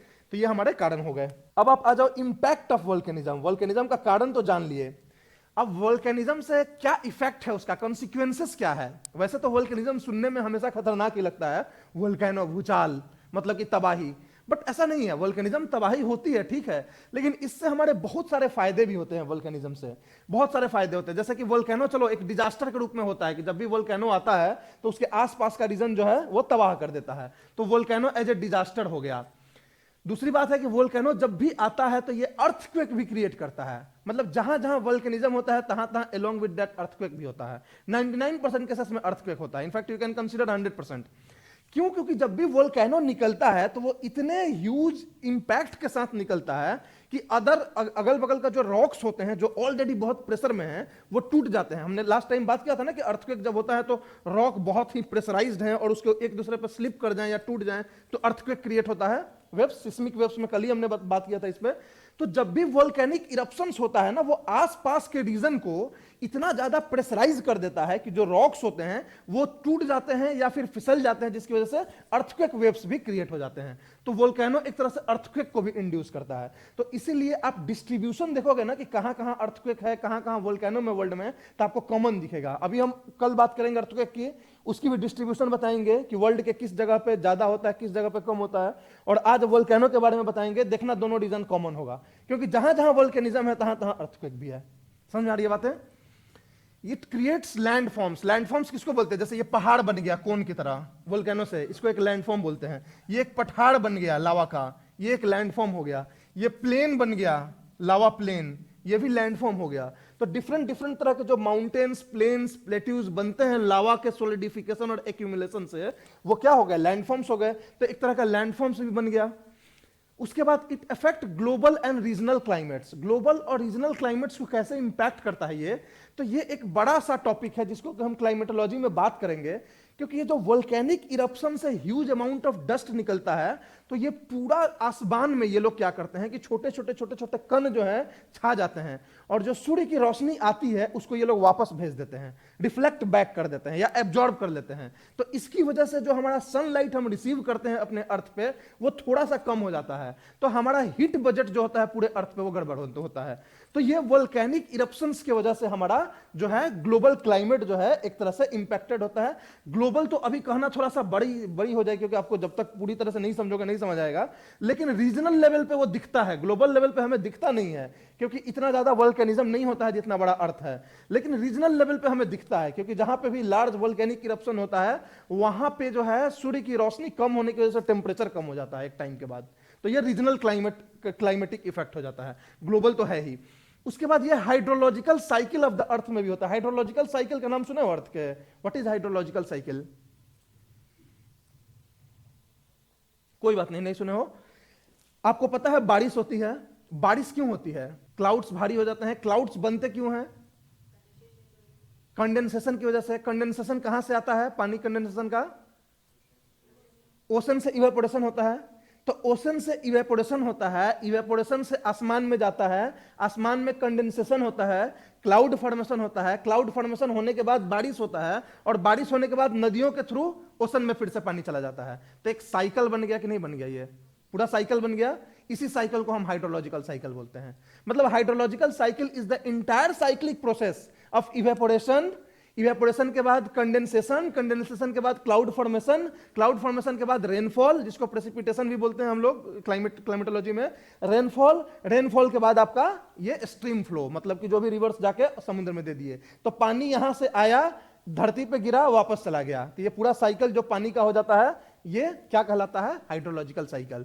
इसका हाइड्रोलॉजिकल साइकिल का एक लाइन में डिफिनेशन बोलोगे तो the cyclic movement of water from hydrosphere to the atmosphere and lithosphere, इसको हम साइकिल बोलते हैं। एक तरह से देखो तो ओशन को हाइड्रोस्फीयर बोलते हैं, वहां से पानी उठा, आसमान में क्लाइमेट हो गया तो वो हो गया आपका एटमॉस्फेयर, वहां से बारिश गिर के लैंड पे गिरा, वो लिथोस्फीयर हो गया, लैंड से रिवर से ओशन में चला गया, वो फिर से हाइड्रोस्फीयर में चला गया। तो पानी का सर्कुलेशन अर्थ के तीनों स्फीयर में जो होता है, इसी को हम लोग हाइड्रोलॉजिकल साइकिल बोलते हैं।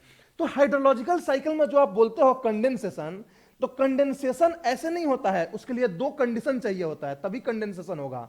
पानी जो है इवेपोरेट होकर ऊपर गया तो वो कंडेंसेशन होगा, तो उसके लिए दो कंडीशन चाहिए होते हैं। पहला कंडीशन होना चाहिए कि वाटर वेपर सैचुरेटेड होना चाहिए। ये सब क्या होता है सैचुरेटेड, ये सब हम डिटेल में बात करेंगे, मतलब वाटर वेपर सैचुरेटेड होना चाहिए। और दूसरा होता है कि एक हाइग्रोस्कोपिक न्यूक्लियाई होना चाहिए। हाइग्रोस्कोपिक न्यूक्लियाई मतलब एक छोटा सा कण होना चाहिए जिसके चारों तरफ पानी जो है ऐसे बन के और बूंद बन जाएगा, ठीक है, तो तब भी जाके कंडेंसेशन होगा। अगर ये हाइग्रोस्कोपिक न्यूक्लियाई आसमान में अगर नहीं मिलेंगे, ये बहुत ही छोटे माइक्रोस्कोपिक टीनी पार्टिकल्स होते हैं, अगर ये आसमान में नहीं रहेंगे तो ये पानी कभी इनके ऊपर बैठेगा नहीं और इस तरह से हमें वाटर सेचुरेशन नहीं होगा और बारिश नहीं होगी। तो ये हाइग्रोस्कोपिक न्यूक्लियाई एकदम जरूरी है कंडेंसेशन के लिए। तो ये हाइग्रोस्कोपिक न्यूक्लियाई के बारे में डिटेल में हम क्लाइमेटोलॉजी में बात करेंगे, अभी बस एक रेफरेंस के लिए बता दे रहे हैं क्योंकि हमें वोल्केनिज्म के बारे में बताना है। तो ये जो वोल्केनिक इरप्शंस में जो डस्ट जाते हैं, टीनी डस्ट जो निकलते हैं, जो अभी हमने बात करी कि huge amount of tiny dust निकलते हैं और वो आसमान में छा जाते हैं, वही हाइग्रोस्कोपिक न्यूक्लियाई बनते हैं आसमान में जाके, और वही रेस्पॉन्सिबल होते हैं इस कंडेंसेशन के लिए और रेनफॉल के लिए। तो एक तरीके से जो ये वोल्केनिक इरप्शंस होता है, इसके वजह से huge amount of hygroscopic nuclei आसमान में जाते हैं, और that is the reason behind the rainfall and complete hydrological cycle. तो ये एक हाइड्रोलॉजिकल साइकिल में भी हेल्प कर रहा है वोल्केनो हमें। इतना ऊपर आसमान में कहां से जाएगा धूलकण, हम तो अपने फेंकेंगे नहीं आसमान में इतने ऊपर, तो कहीं ना कहीं इस वोल्केनो का तो एक मेजर रोल है ना, उतना आसमान में 4 किलोमीटर 5 किलोमीटर धूलकण पहुंचाने का, तो ये वोल्केनिज्म की वजह से होता है। उसके बाद ब्लैक सॉइल बनता है। ब्लैक सॉइल इंडिया में जो आप देखते हो महाराष्ट्र गुजरात रीजन में, उसमें आप पढ़ोगे तो आगे पता चलेगा कि वोल्केनिक इरप्शन से जो बेसाल्ट लावा जो बना है, वही धीरे धीरे वेदरिंग और डिग्रेडेशन होकर सॉइल बन जाता है। तो जो ब्लैक सॉइल बनता है ना, वो वोल्केनिक लावा से बनता है। तो एक तरह से हमारे ब्लैक सॉइल भी बनते हैं। उसके बाद provides information about the earth, earth के इंटीरियर के बारे में जो हमें इंफॉर्मेशन मिलता है वो भी इनसे मिलता है। और फॉर्मेशन ऑफ रॉक्स, जो इग्नियस रॉक्स हमारा बनता है, कल हम इस पर डिस्कस करेंगे, वो भी किसके वजह से बनता है, वो भी वोल्केनिक इरप्शंस की वजह से बनता है। तो कल ये सारे चीजें इंपैक्ट होती है, इसमें कुछ हमारे लिए पॉजिटिव भी है, कुछ निगेटिव भी है। ये डिजास्टर हमारे लिए निगेटिव हो गया, अर्थक्वेक हमारे लिए निगेटिव हो गया, और बहुत सारी चीजें इसमें हमारे लिए पॉजिटिव भी हैं। तो पॉजिटिव निगेटिव दोनों इंपैक्ट होते हैं वोल्केनिज्म के, कोई दिक्कत। अब जो नेक्स्ट हमारा होता है वो होता है डिस्ट्रीब्यूशन ऑफ वोल्केनिज्म। डिस्ट्रीब्यूशन का मतलब होता है कि पूरे पृथ्वी पे कहां कहां वोल्केनिज्म हो रहा है, ठीक है, और उस जगह पे ही क्यों हो रहा है।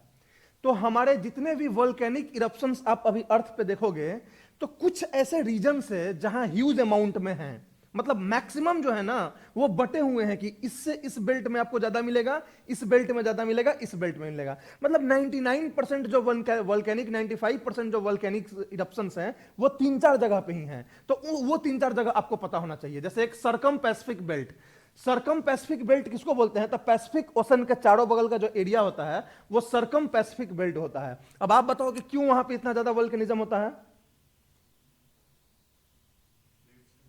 प्लेट्स, हमने अभी थोड़ी देर पहले बोला था कि पैसिफिक ओशन जो है बीच में होता है और चारों तरफ से इधर उधर टक्कर मारते रहता है। तो ये जो प्लेट्स का टकराने वाला जो इंसिडेंट होता है ना, वो पैसिफिक ओशन के चारों बगल बहुत ज्यादा होता है, जिसकी वजह से जो है वोल्केनिक इरप्शंस चारों बगल होते हैं। देखो यहाँ पे caused by conversion of plates, it is a central type volcanism वहां ज्यादातर होता है, क्योंकि वहां पे क्या हो रहा है कि प्लेट्स कन्वर्ज कर रहे हैं। हमने बोला था ना कि जहां कन्वर्ज करता है वहां सेंट्रल टाइप बनता है, जहां डाइवर्ज करता है वहां फिशर टाइप बनता है। तो वहां सारे प्लेट्स एक दूसरे से कन्वर्ज कर रहे हैं। अब ये पिक्चर देखो, आपको समझ में आ जाएगा आपको इसका। ये देखो, ये पैसिफिक ओशन है हमारा, ये पैसिफिक ओशन है। अब इधर देखो नॉर्थ अमेरिकन प्लेट है, ये हमारा साउथ अमेरिकन प्लेट है, ये हमारा यूरेशियन प्लेट है, ये हमारा इंडो ऑस्ट्रेलियन प्लेट है। ठीक है, इंडियन प्लेट ऑस्ट्रेलियन प्लेट को कई बार लोग मानते हैं कि ये अभी जुड़ा हुआ है एक दूसरे से, तो उसको हम इंडो ऑस्ट्रेलियन प्लेट भी बोल देते हैं। ये हमारे छोटे मोटे प्लेट्स भी हैं, फिलीपाइंस प्लेट, ये सब छोटे मोटे प्लेट्स भी हैं। ये सब एक दूसरे से टक्कर मार रहे हैं और चारों बगल, और टक्कर मारने की वजह से ना ये पूरे एक बेल्ट में देखोगे तो वोल्केनिज्म हो रहा है, ये हर जगह वोल्केनिक इरप्शन हो रहा है, ये पूरा वोल्केनिक इरप्शन हो रहा है। और इसीलिए हम इसको क्या बोलते हैं, रिंग ऑफ फायर। ये रिंग ऑफ फायर होता है। अगर आप दूर से सैटेलाइट से देखोगे ना तो दिखेगा कि यहां सब फायर हो रहा है, एकदम निकल रहा है, आग जल रहा है इस तरह से, इस शेप में। तो इसलिए this is ring of fire भी हम इसको नाम देते हैं।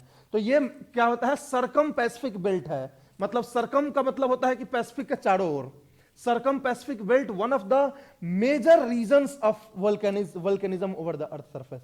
तो ये क्यों हो रहा है आपको समझ में आ गया, सब दिख रहा है कि इधर इतने सारे प्लेट्स एक दूसरे से टक्कर मार रहे हैं और सब कन्वर्जेंस हो रहा है, यहां पे डाइवर्जेंस नहीं हो रहा है, सब कन्वर्जेंस हो रहा है। तो कन्वर्जेंस की वजह से सारा वोल्केनिज्म होता है और सेंट्रल टाइप एक्सप्लोसिव वोल्केनिज्म से यहां पे सब हो रहा है। ये भी पिक्चर देख सकते हो, सेम चीज वही चीजें हैं। ठीक है, तो यही हो गया आपका रिंग ऑफ फायर। समझ में आ गई। अब देखो दूसरा क्या है, एक तो सरकम पैसिफिक बेल्ट समझ लिए, कॉज्ड बाय कन्वर्जन। दूसरा मिड अटलांटिक बेल्ट, मतलब अभी हमने बात करी ना कि अटलांटिक ओशन के बीचों बीच जो है दो प्लेट जो है एक दूसरे से दूर जा रहा है और लंबा पूरा एकदम फिशर इरप्शन हो रहा है वहां पे पूरा।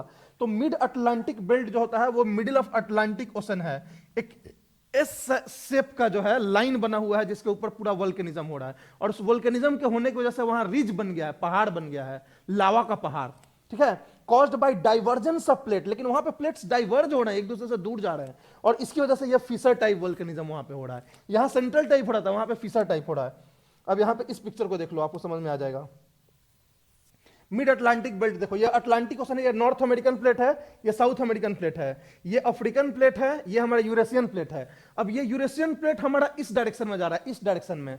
अफ्रीकन प्लेट भी नॉर्थ ईस्ट डायरेक्शन में जा रहा है। ये हमारा जो साउथ अमेरिकन प्लेट है वो वेस्ट डायरेक्शन में जा रहा है और नॉर्थ अमेरिकन भी वेस्ट डायरेक्शन में जा रहा है। तो ये जो हमारा नॉर्थ अमेरिकन प्लेट है, ऐसा नहीं है कि नॉर्थ अमेरिका के कोस्ट तक है, ये जो प्लेट है यहां तक फैला हुआ है, समझ रहे हो, ये पूरा एक प्लेट है। और वही साउथ अमेरिकन प्लेट भी यहां तक फैला हुआ है। ये हमारा जो अफ्रीकन प्लेट है वो यहां तक फैला हुआ है, हमारा जो ये यूरेशियन प्लेट है यहां तक फैला हुआ है, और चारों प्लेट्स जो है एक दूसरे से यहां दूर जा रहे हैं। समझ में आ रही है, डाइवर्जेंस हो रहा है। तो इस लाइन के अकॉर्डिंग डाइवर्जेंस हो रहा है। ठीक है, तो ये एक एस शेप फॉर्मेशन में एक फिशर इरप्शन हो रहा है यहां पे पूरा। तो यहां पे huge amount of volcanic eruption की वजह से इस लाइन पे रिज बन गया है, इसको मिड अटलांटिक रिज बोलते हैं। ओशनोग्राफी में हम इसको डिटेल में पढ़ेंगे मिड अटलांटिक रिज को। तो ये एक हमारा दूसरा रीजन है जहां खूब सारा वोल्केनिज्म होता है। अभी तक तो हम पढ़ रहे थे तो छोटे छोटे वोल्केनिज्म पढ़ रहे थे ना, कि कहीं पे एक जगह पे हो रहा है। अब हम पूरे वर्ल्ड लेवल पे देख रहे हैं कि कहां कहां ज्यादा होता है, कहां कहां कम होता है। तो ये एक हमारा दूसरा रीजन होगा जिसको मिड अटलांटिक बेल्ट बोलते हैं। अब तीसरा जो हमारा रीजन होता है वो आपका होता है mid continental belt. Mid continental belt क्या होता है, क्योंकि अब तक हम जहां दोनों देखे हैं, दोनों ओशन में देखे हैं, उधर पैसिफिक ओशन के चारों तरफ, इधर अटलांटिक ओशन में। अब जो वोल्केनिज्म हम देख रहे हैं वो कॉन्टिनेंट्स के ऊपर ज्यादातर हो रहे हैं। तो मिड कॉन्टिनेंटल बेल्ट क्या होता है, तो ये अल्पाइन हिमालयन रीजन में होता है। अल्पाइन मतलब अल्प्स, अल्प्स जो यूरोप में है। तो अल्प्स से एक लाइन खींचते हुए आओ, अल्प्स मतलब उधर मेडिटेरेनियन के पास, वहां से अरब होते हुए एक लाइन खींचते हुए आओ, हमारे हिमालय के पास जाओ, हमारे हिमालय को क्रॉस करके इधर कोरिया को क्रॉस करते जाके मिड सरकम पैसिफिक में मिला दो। तो ये जो बेल्ट होगा वो मिड कॉन्टिनेंटल बेल्ट कहलाता है। यहां भी क्या हो रहा है ना कि प्लेट्स जो है एक दूसरे से टकरा रहे हैं, सबडक्शन हो रहा है, और उसकी वजह से यहां कन्वर्जेंस ऑफ प्लेट की वजह से सेंट्रल टाइप वोल्केनिज्म हो रहा है। इसको भी पिक्चर से समझो तो ज्यादा समझ पाओगे। ज्योग्राफी होता ही है पिक्चर के लिए, बिना पिक्चर के लिए ज्योग्राफी समझ ही नहीं पाओगे। ठीक है, अब ये मैप देखो, ये एक सरकम पैसिफिक हो गया, ये छुपा हुआ है उधर, आपको पता है कि ये सरकम पैसिफिक है। ये तो अटलांटिक वाला आप देख लिए। अब ये एक लाइन देखो, ये यहां से शुरू हो रहा है, ये मेडिटेरेनियन सी है, यहां पे एल्प्स माउंटेन्स हैं। ठीक है, ये यहां से शुरू हो रहा है, ऐसे आ रहा है, ऐसे आ रहा है, ये हमारा इंडिया हो गया। इंडिया में इधर ये हिमालय यहां पे है, ये हिमालय को होते हुए ये नीचे इधर जाते हुए ये सरकम पैसिफिक में जाके मिल जा रहा है। तो ये पूरा जो हमारा बेल्ट है, ये वाला बेल्ट, इस वाले बेल्ट को हम बोलते हैं मिड कॉन्टिनेंटल रीजन। तो यहां भी खूब सारे वोल्केनिक्स होते हैं, लेकिन इसमें एक एक्सेप्शन है, जो हमारे इंडिया का जो हिमालय वाला रीजन है, ये गैप बन जाता है, यहां पे वोल्केनिज्म नहीं होता है। इसके इधर हो रहा है, इसके इधर हो रहा है, यहाँ क्या है, यहाँ पे बैरन आइलैंड हम लोग का है, नारकोंडम आइलैंड है, ये सब यहीं पे है ना। तो ये जो है इसका पार्ट है। लेकिन देखोगे कि हमारे हिमालयन रीजन्स में, उत्तराखंड में, हिमाचल में आज तक कभी भूचाल आते सुने हो? नहीं सुने हो। ठीक है, भूकंप आता है, भूचाल नहीं आता, वोल्केनो नहीं आता है, अर्थक्वेक आता है। तो ये हमारा जो हिमालय है ये इम्यून है, यहां वोल्केनिज्म नहीं होता है, बाकी इसके इधर होता है। लेकिन फिर भी हम इसको एक बेल्ट मान लेते हैं। अब हिमालय के पास क्यों नहीं होता है, इसके पीछे एक बहुत इंपॉर्टेंट कारण है, और ये हम आपको पढ़ाएंगे जब इंडियन ज्योग्राफी में हिमालय कैसे बना, कैसे फॉर्मेशन हुआ, तो हम आपको ये अलग से एक क्वेश्चन बताएंगे कि क्यों हिमालयन रीजन में वोल्केनिज्म नहीं होता है। बस अभी आपके लिए याद रखना कि हिमालय में वोल्केनिज्म नहीं होता है, इसके इधर होता है। पहले होता था, जब हिमालय बना था उस समय वोल्केनिज्म होता था, लेकिन प्रेजेंट में अब पूरी तरह से वो खत्म हो चुका है। अब वहां वोल्केनिक इरप्शन के कोई यहां पे चांसेस नहीं है। लेकिन इसके पीछे मेडिटेरेनियन में खूब सारा होता है, मेडिटेरेनियन ओशन में। अभी तो हमने पूरा स्ट्रोम्बोली, लिपारी आइलैंड, ये सब तो मेडिटेरेनियन के ही वोल्केनिज्म है। एल्प्स के पास होता है पूरा, फिर इधर नीचे में पूरा होता है, और ये आके जाके मिल जाता है इस सर्कम पैसिफिक वाले में। ये सर्कम पैसिफिक वाला इधर से देख रहे हो, ये आप इधर से देख रहे हो, अर्थ जुड़ा हुआ है तो ये दोनों जुड़ जाएगा उधर। तो ये आपका 3 रीजन हो गया, मिड कॉन्टिनेंटल और ये मिड अटलांटिक और सर्कम पैसिफिक। तो आप तीनों का देख लिए आप कि मिड सर्कम पैसिफिक हो गया, मिड अटलांटिक हो गया, मिड कॉन्टिनेंटल हो गया। अब क्या है कि इसमें ये दोनों जो है सर्कम पैसिफिक और मिड कॉन्टिनेंटल, ये दोनों जो हैं वो कैसे सबडक्शन, यहां जो है कन्वर्जिंग प्लेट्स हैं, इन दोनों जगह पे प्लेट कन्वर्ज हो रहा है। सॉरी, हम वहां आपको बताना भूल गए कि जो ये हो रहा है वो क्यों हो रहा है। अब देखो, ये अफ्रीकन प्लेट है, ये अफ्रीकन प्लेट इधर जा रहा है, ये यूरेशियन प्लेट इधर जा रहा है, लेकिन अफ्रीकन प्लेट का ये इंडियन प्लेट इधर जा रहा है। लेकिन इन दोनों की जो स्पीड है वो इसके स्पीड से तेज है, तो ये जाके यहां पे टक्कर मार रहा है, ये इंडियन प्लेट भी यहां पे टक्कर मार रहा है। तो ये दोनों यहां पे प्लेट्स का टकराव हो रहा है इन सब रीजन्स में। तो कन्वर्जेंस ऑफ प्लेट की वजह से यहां पे वोल्केनिज्म हो रहा है सब। ठीक है, इंडिया में नहीं हो रहा है, इंडियन प्लेट टकरा रहा है, लेकिन इसका एक ऐसा यहाँ पे रीजन है जिसकी वजह से नहीं हो पा रहा है, बट यहां हो रहा है, यहां पे हो रहा है। तो ये भी क्या है, कन्वर्जेंस ऑफ प्लेट की वजह से। तो जो 3 रीजन आप जानते हो उसमें से 2 का कारण कन्वर्जेंस है और 1 का कारण डाइवर्जेंस है। किसका किसका कन्वर्जेंस कारण है? सर्कम पैसिफिक बेल्ट का और मिड कॉन्टिनेंटल बेल्ट का। इन दोनों का कारण जो है कन्वर्जेंस है, और डाइवर्जेंस किसका कारण है? मिड अटलांटिक बेल्ट का। तो पूरे अर्थ पे ये दोनों मिला के, सर्कम पैसिफिक और मिड कॉन्टिनेंटल, ये दोनों मिला के 80% वोल्केनिज्म को ये होते हैं। माने 80% जो वोल्केनिज्म पूरा अर्थ का होता है वो सर्कम पैसिफिक बेल्ट और मिड कॉन्टिनेंटल बेल्ट का होता है। 16% जो होता है वो मिड अटलांटिक बेल्ट का होता है, 16%। ये पूरे अर्थ पे जितने भी वोल्केनिज्म होते हैं उसका 16% मिड अटलांटिक बेल्ट में होता है, सर्कम पैसिफिक और मिड कॉन्टिनेंटल का मिला के 80% होता है, और जो 4% होते हैं वो छूटा पुटा इधर उधर जो है इंट्राप्लेट जो है, जहां पे कोई बाउंड्री नहीं है वहां पे होते हैं। अब वो क्यों होते हैं इसके ऊपर तो बहुत सारे थियरीज हैं, और कोई भी वाइडली एक्सेप्टेड थियरीज नहीं है, तो अभी भी ये कंट्रोवर्शियल टॉपिक है। हम मान लेते हैं कि कोई नीचे में हल्का सा रीजन होगा जहां मैग्मा होगा, वो बाहर आ गया, बट एक्चुअल में हमें अभी ये बहुत ही मतलब कम पता है इसके बारे में। बाकी ये तीनों का हमें पता है कि 95% 96% जो वोल्केनिक इरप्शंस होता है वो इस 3 रीजन्स में होता है। समझ में आ रही है बातें? तो ये हमारा पूरा इसका हो गया डिस्ट्रीब्यूशन ऑफ वोल्केनिक इरप्शंस। अब जो है लास्ट जो हमारा टॉपिक थोड़ा सा बचता है वो होता है वोल्केनिक लैंडफॉर्म्स। अब वोल्केनो तो आया, वो समझ में आ गया। अब उससे जो माउंटेन बन रहा है, जो लैंडफॉर्म बनता है, वो किस तरह का बनता है और कितने तरह का बनता है, कैसा होता है। आप सब कुछ जान गए वोल्केनो होता कैसे है, कितने तरह का होता है, कौन कौन से मटेरियल्स निकलते हैं वोल्केनो में से, कारण क्या है, उसका इंपैक्ट क्या है, अर्थ पे कहां कहां होता है। और फिर से बस एक लास्ट जान जाइए कि वोल्केनिज्म से जो हमारा अर्थ पे जो स्ट्रक्चर बनते हैं, माउंटेन्स बनते हैं, वो किस तरह के होते हैं, वो उनका क्या फीचर्स होता है, ये थोड़ा सा आपको जानने की जरूरत है। तो देखो, वोल्केनिक लैंडफॉर्म से जो भी वोल्केनो बनता है वो 2 तरह के उसके स्ट्रक्चर्स बनते हैं। एक होता है एक्सट्रूसिव लैंडफॉर्म्स और दूसरा होता है इंट्रूसिव लैंडफॉर्म्स। अब ये आपका दिमाग में आया कि एक्सट्रूसिव एंड इंट्रूसिव क्या होता है, what is extrusive and what is intrusive. देखो, जब भी हमारा वोल्केनो इरप्ट होता है तो ऐसा होता है कि कुछ मैग्मा जो है सरफेस पे आ गया और कुछ मैग्मा सरफेस पे नहीं आके अंदर में ही रह गया। ठीक है, अब जैसे इस पिक्चर को आप देख लो फिर से, इसमें आपको दिख रहा है कि एक तो है कि मैग्मा जो है बाहर निकल के और यहां पे जो है फ्लो होने लगा, जिसको हम लावा बोल दिए, और कुछ जो देख रहे हो कि सरफेस के अंदर ही अंदर अंदर अंदर अंदर जो दरार या किसी तरह का छिद्र हो गया उसमें चला गया, दरार या छिद्र में चला गया। क्योंकि ये सरफेस पे नहीं है इसलिए हम इसको अभी भी मैग्मा बोल रहे हैं, और ये जो है इसको लावा बोल रहे हैं। तो इरप्शन में जब भी ये बाहर निकलने वाले की वजह से जो लैंडफॉर्म बनता है ऊपर में जो हमें दिखता है, उसको हम बोलते हैं एक्सट्रूसिव लैंडफॉर्म्स। एक्सट्रूजन हो रहा है ये मैग्मा का, मैग्मा बाहर आ रहा है सरफेस पे, तो this is called extrusion. Intrusion of magma होता है जब अर्थ के अंदर ही किसी छिद्र में कहीं पे जाके मैग्मा घुस जाता है, ठीक है, और वो अंदर में ही ठंडा होके वहीं पे जम के और वहीं पे वहां का स्ट्रक्चर कुछ बना देता है, तो इसको बोलते हैं intrusion of magma. This is intrusion, this is extrusion. तो जो बाहर निकलने के बाद जो माउंटेन्स ये सब बने हुए हैं, वो बने हुए हैं ये एक्सट्रूसिव मैग्मा से, और ये सब जो अंदर में कई सारे छोटे छोटे बने होते हैं डोम टाइप के, जैसे मान लो ये अर्थ है, ठीक, ये अर्थ का ये सब बेडिंग प्लेन्स हैं अर्थ के, इधर से मैग्मा निकल के और यहां पे खाली जगह मिला तो इसमें घुस गया मैग्मा और यहां जाके एक पत्थर सा बना दिया, तो ये इंट्रूसिव लैंडफॉर्म्स कहलाएगा। और वही निकल के यहां माउंटेन बना दिया तो ये क्या कहलाएगा, एक्सट्रूसिव लैंडफॉर्म्स। तो this is intrusive, this is extrusive. तो दो तरह के लैंडफॉर्म्स बनते हैं वोल्केनिक इरप्शंस की वजह से। तो अभी हम जो पढ़ेंगे वो एक्सट्रूसिव लैंडफॉर्म्स पढ़ेंगे, इंट्रूसिव को अभी इसलिए नहीं पढ़ेंगे क्योंकि नेक्स्ट कल जब हम रॉक्स की पढ़ेंगे तो रॉक्स में इंट्रूसिव का हमें बहुत ज्यादा डिटेल में थोड़ा जानना है, तो इसलिए इंट्रूसिव को हम कल करेंगे रॉक्स के साथ, क्योंकि यहां जो रॉक्स बनते हैं वो ग्रेनाइट रॉक्स होते हैं। तो कैसे बनते हैं नहीं बनते हैं ये पूरा प्रोसेस जो है हम कल उसमें देखेंगे, और वहीं बता देंगे कि यही जो बन रहा है इसको बोलते हैं intrusive landforms of volcanic eruption. लेकिन अभी जो बाहर बन रहा है उसको एक्सट्रूसिव बोलते हैं, उसको हम अभी देख लेंगे कि कौन कौन से एक्सट्रूसिव लैंडफॉर्म्स होते हैं। अब वोल्केनिक लैंडफॉर्म्स जो बाहर हमें दिखता है, जो माउंटेन्स बनते हैं या फ्लड प्लेन्स बनते हैं या प्लेट्यूज बनते हैं, ठीक है, तो वो जनरली 5-6 तरीके के होते हैं, ठीक है।